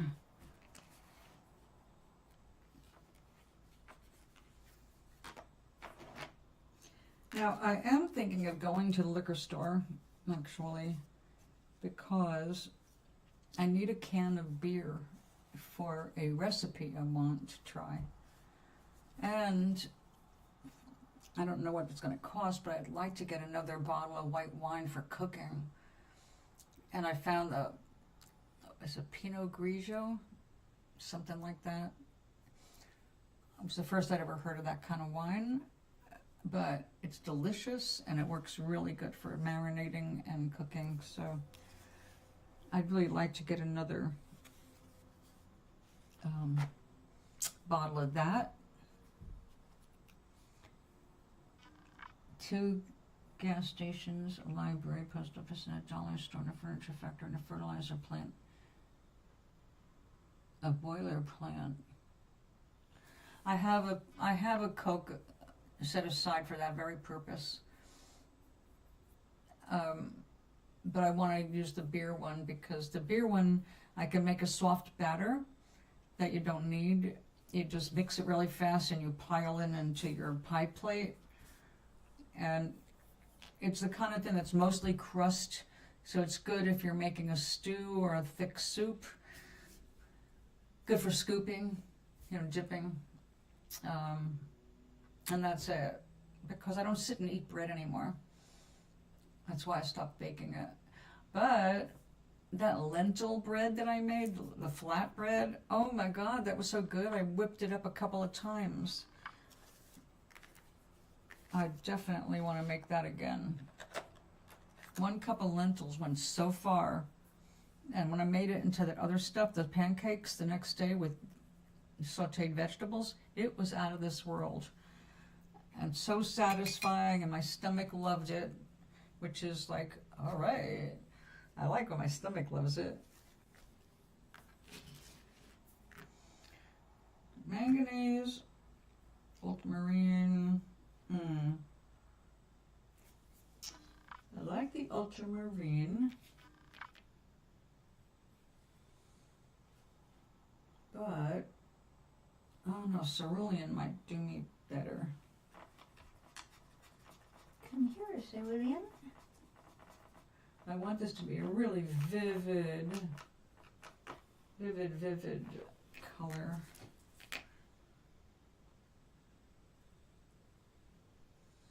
Like that.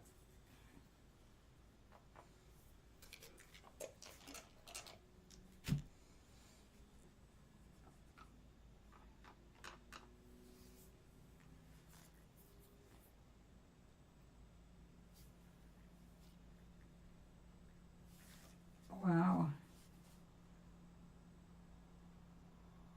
Yeah, I bet that sucker was tenderized.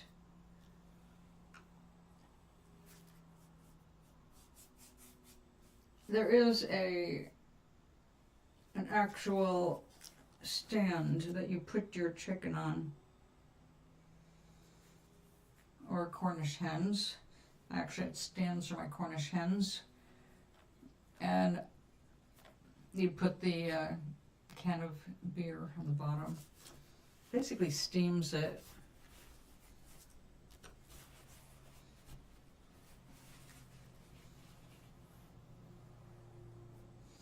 They have come up with some crazy ways of cooking things. Like, I thought I'd heard of everything down south until they came up with the deep fried whole turkeys. Like, they said, what? Yeah. They were bringing them to a place specifically to have them dunked into giant vats of hot fat so they could cook them there and then take them home for Thanksgiving. It's like, deep fried turkey. Wow.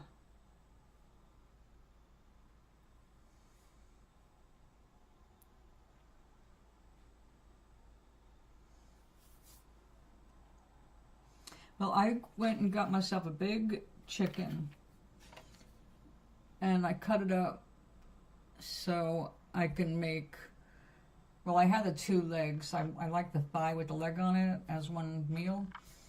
So I had those. I cut up all the breast into different portions, which I'll be having a piece later. And then I saved the backbone, the fat, the giblets, so I can make a killer soup.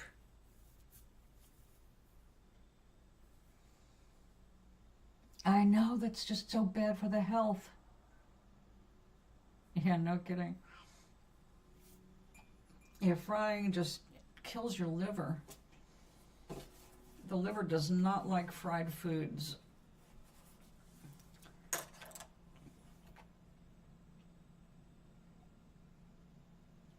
Neither does the gallbladder.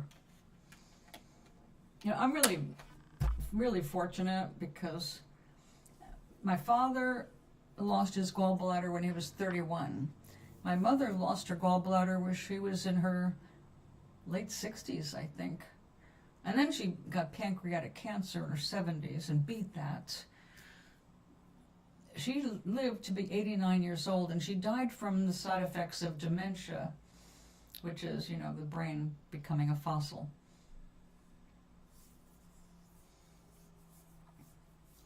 Well, try to think of something else, sweetheart, because the only chickens that go into the rotisserie are ones that are about ready to expire, and they can't sell them as raw chickens anymore.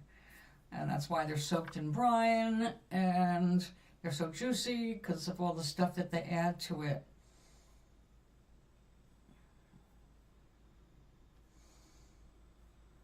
It's probably a good thing because a lot of them have had health violations, so it probably needs a remodel.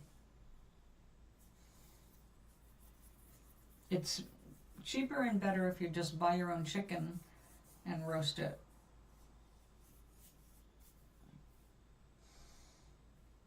As things are going through, like I said, if we don't get our food stamps, there's going to be a lot of hungry people out there. And a lot of food is not going to be purchased because there's not going to be any money to purchase it with, which means that food is going to be cheaper because they have to get rid of it. And chicken right now is the cheapest because people are starting to put up aside stuff for Thanksgiving. They want turkey, they want ham. So chicken prices will be dropping.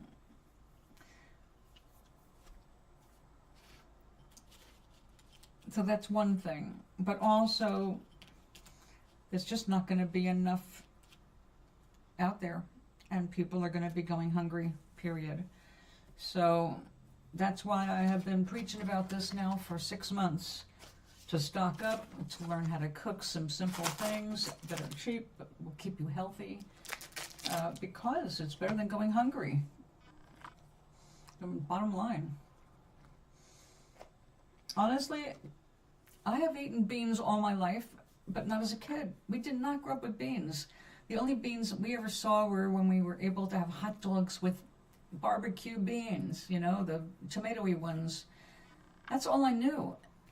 It was until after my back surgery. So my first beans that weren't barbecue beans did not happen until I met an Alabama man who was really into beans. And he was the one that taught me how to cook beans and black-eyed peas, and taught me what salt pack was and fat back and all that. And it's like, oh, these are beans. And I discovered I really like some of these beans. But I didn't grow up with them. And now that I know how good they are, how healthy they are, and how cheap they are to make a big pot of beans, or just a little bit, because I only make enough to eat for at the most 2 days, because I don't like things over and over the same thing. Also, I don't want anything to sit around and go bad. Some things don't freeze very well. So I've never heard of anybody freezing refried beans, you know. And also refried beans, they're really good in a can. All the work is done other than take it out, thin it with a little milk or water, heat it up, and ta-da, you've got a great dip that's very healthy. Refried beans are very tasty. But some people are just all about, oh, beans, It's like, oh, come on. Now, when I moved down south, I learned the South knows all about beans. Not everybody eats them, but the South knows about beans because it's a survival food. It's a crop. And my neighbors were really, really into Crowder peas, which looks kind of like a darker brown garbanzo bean, kind of like a chickpea. Doesn't taste or smell anything like a chickpea. I like chickpeas. I did not like those. We grew a whole bunch of them because our neighbors said, hey, you're going to love these. And I went out and I bought myself a pound of them. And we sowed them in our field. And I went through all the effort of harvesting, which when you're doing it by hand and no machines, it's work. And I got all that stuff. I got must have been 5 pounds, which is a good amount of beans for a couple of home growers. I gave them all to my neighbor. After one pot of it was like, ugh, this is their favorite bean? Ew. I gave them all our beans. I don't like those mushy black beans. Now see, the thing about the black beans, oh yeah, sweet peas are good for you. You can grow them as sprouts and eat the whole thing. I do sprouts of peas now because I can grow them on my windowsill, and I have an amazing crop for my salad. It's delicious, healthy, and I don't have to wait for it to go into a bean because the greens taste just like green peas. Oh yeah, butter beans. I love those. Matter of fact, cannoli beans are like those. I got a can of them after I made all my sauteed vegetables the other night. And I just thought, I need more here. I need some substance. So I thought, oh, you've got beans. Go get some beans. And so I got the white cannoli beans, which is like the biggest white bean you can get. Dumped them out in a colander, drained them, rinsed them, and I threw them in the frying pan. And just heated them up with all my other, it was a good meal. Now see, I never got into that. I've never gotten into that. I have some mixes, like I've got a saute mix of peppers and onions and some other stuff, including edamame or edamame, or excuse me, I always forget how it's pronounced. I love black-eyed peas, and they are remarkably hard to find up here. I mean, really hard to find up here. Our bean section, by the way, people are knowing what's going on, is emptying out. When I went shopping the other day, again looking for black-eyed peas, I don't need any other beans right now. I've got everything in stock. Not edamame. How do you say it? Part of me wants to go edamame, but I don't think that's it. Whatever it is, they're okay. They're, I did grow some. I did not like them fresh when I grew them, and also they're irritating to open. Their fuzzy pods. That's a good deal. Yeah. I usually buy fresh, cut it up, and put it leftovers in the freezer, like peppers, red and green peppers. Although I haven't been buying green peppers for a long time. I just get the red ones. I like the reds the best, and they're good, sweet eating, out of hand, and also they cook up nicely. Edamame.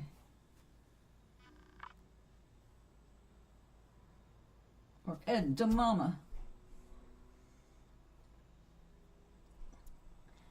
Oh, you know what one of my favorite things is for broccoli? Start with frozen broccoli florets. Heat up your frying pan with a little bit of oil. And you take them right out of the freezer, put them right in the frying pan frozen, and you squash them down. And potatoes are amazing that way. Kind of squash it into your pan like a potato pancake, except without mixing it in anything. And you just flip them over until they get golden brown, and they're out of this world. Yo-Yo Ma, oh, he's wonderful.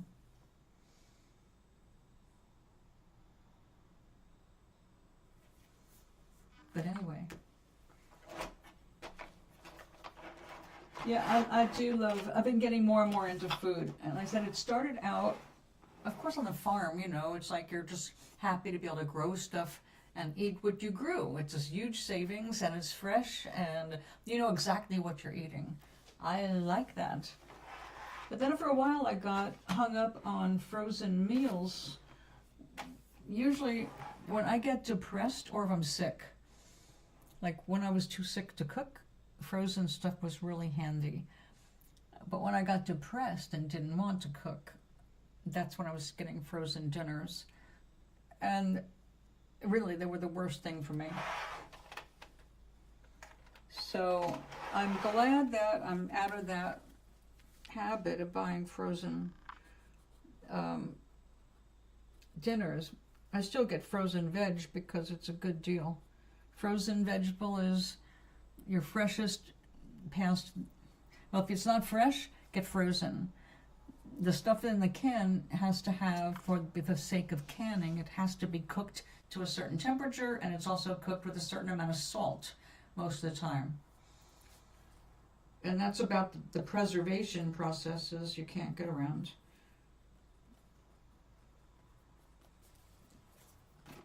But the frozen is going to give you the closest in nutrition and in flavor to fresh.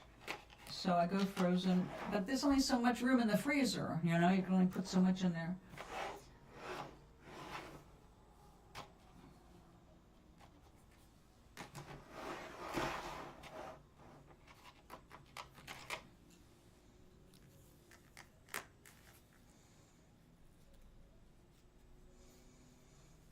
Now see, when I lived in Ledyard, Connecticut, and my heating source in winter was propane for cooking and kerosene for the furnace.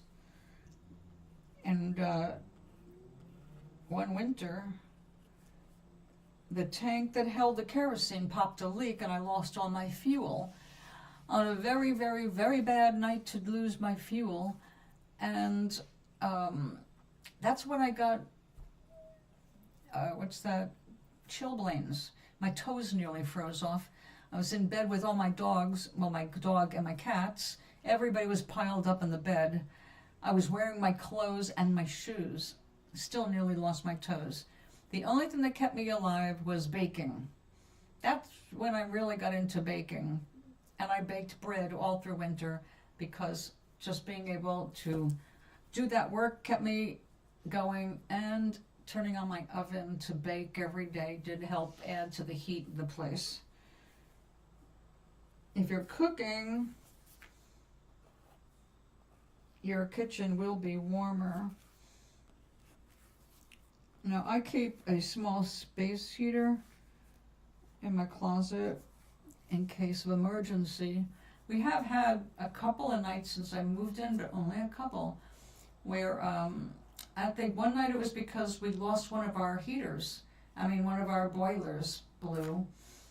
And that was, yeah, we did. We lost a boiler. They replaced the boiler, but also replaced other stuff that attached the boiler.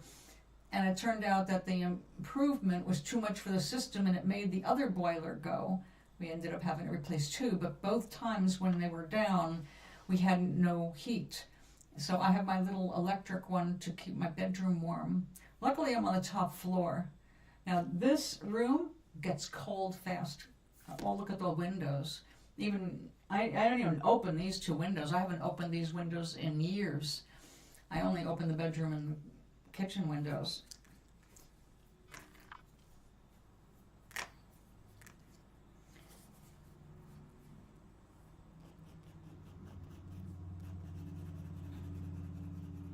Now, when it got a little chilly the other night, I baked a cake. I warmed up my kitchen just fine.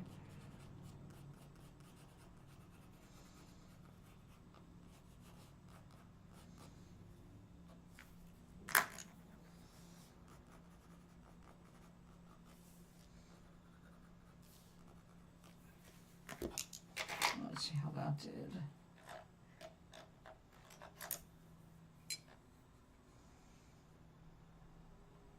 Oh, yeah, that definitely saves electricity, but it doesn't warm up your kitchen.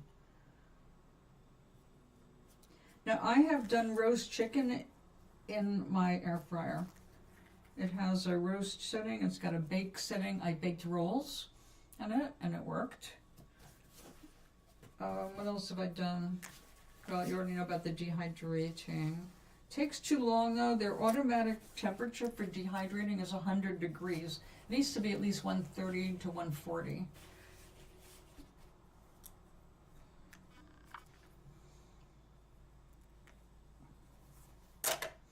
Now, one thing I don't do anymore, but I really miss, is I used to make my own beef jerky. And now that I've got an electric dehydrator, I mean, it's small, but I've got a rack that'll fit in it. If I wanted to make jerky, I could make some jerky.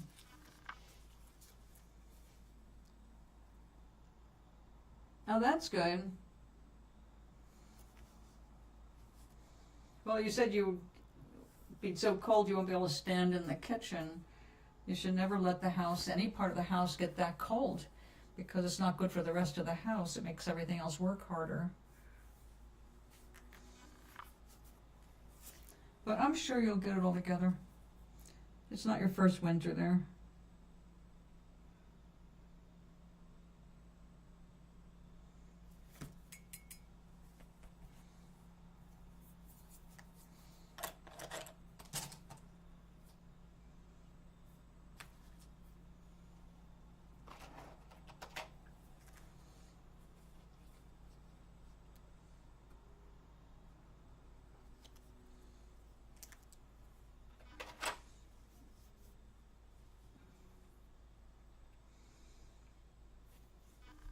Now,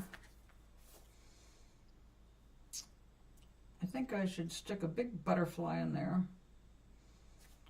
Tomorrow, after this dries, I think I'll do it in acrylic so it's not transparent. I know that our friend Gloria will love it.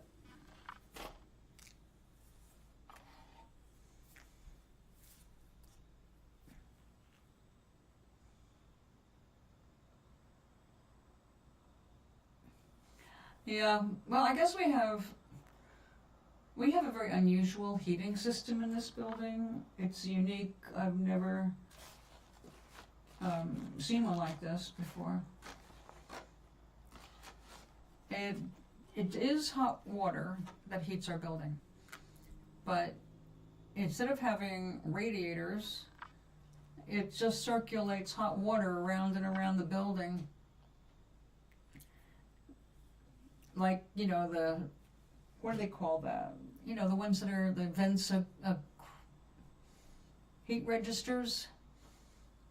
Instead of rising from below, it is just a pipe of hot water that constantly circulates.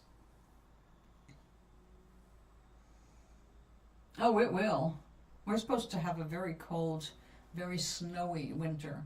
I don't know about the south, but likely. Oh, I know Georgia has been immobilized before. The friend in wildlife, she lived and went to college in Atlanta. Peachtree this and Peachtree that. And she was from New York, so she was completely used to snow. And when she moved down, she said, we got a little dusting of snow and it completely immobilized the town. It's like they're looking for snow plows. They don't even have snow plows. Radiator, that's the word, thank you.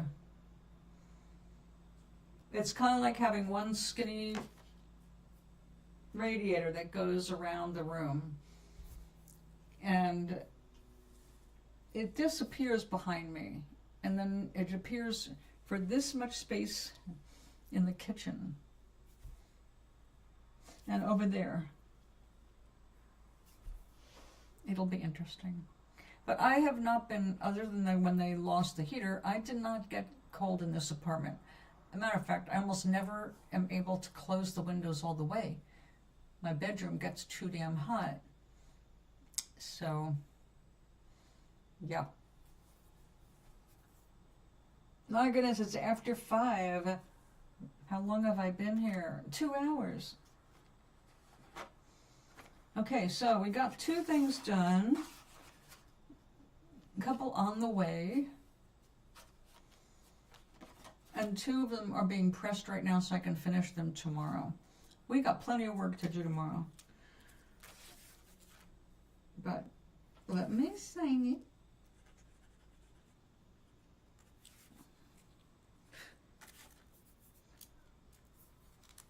My stepdad is so flattering.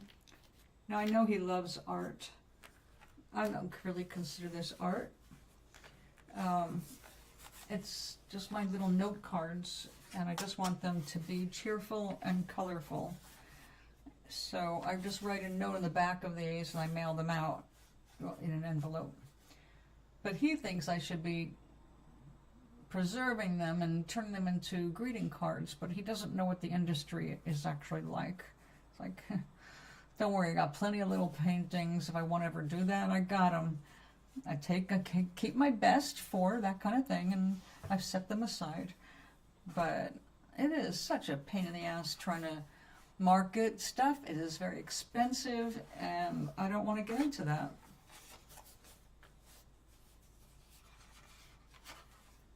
A picture of both of these?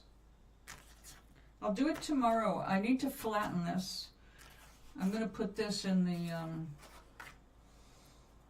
well, let me see. I'll take a picture of that.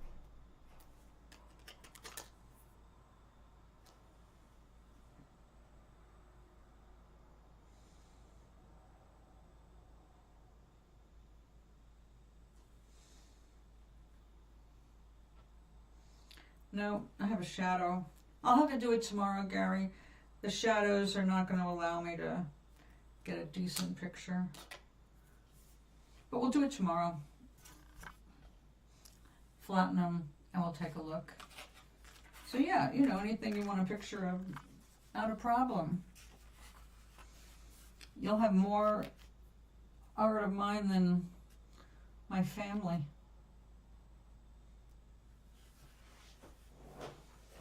Let me go put these under the weight. Yep. When you're not sitting under that light, it's kind of getting dark in here. First sign, it's autumn.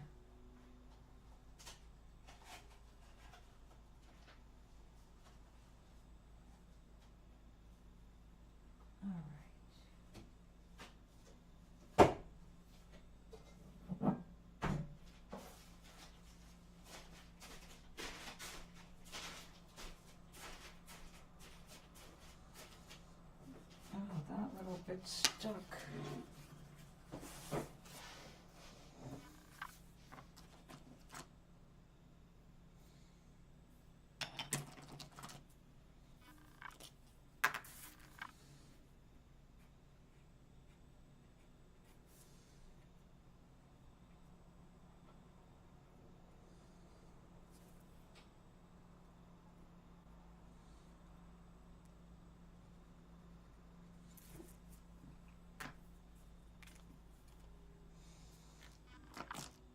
Gloria loved, I sent her one of these to lift her spirits, and she loved it.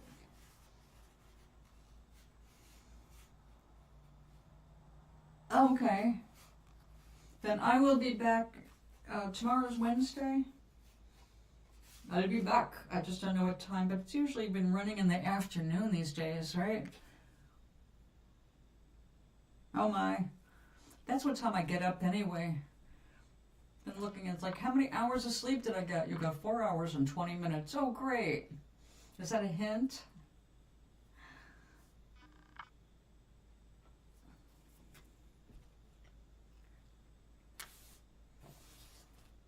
All right. Well, thanks for hanging out with me. I'll be back at some point tomorrow. Maybe to make some more sesame stuff. Start some more seeds. There's always a lot to do. Matter of fact, I took the broom out so I could sweep down this place, and then I looked in the clothes. I was like, oh my God, I've got all this clothes that need to be sorted. I just got all my clean clothes Need to put them in the closet and take out the, put away the winter, blah, blah, blah. Take out the winter, put away the spring. So, yeah, I've been busy all day.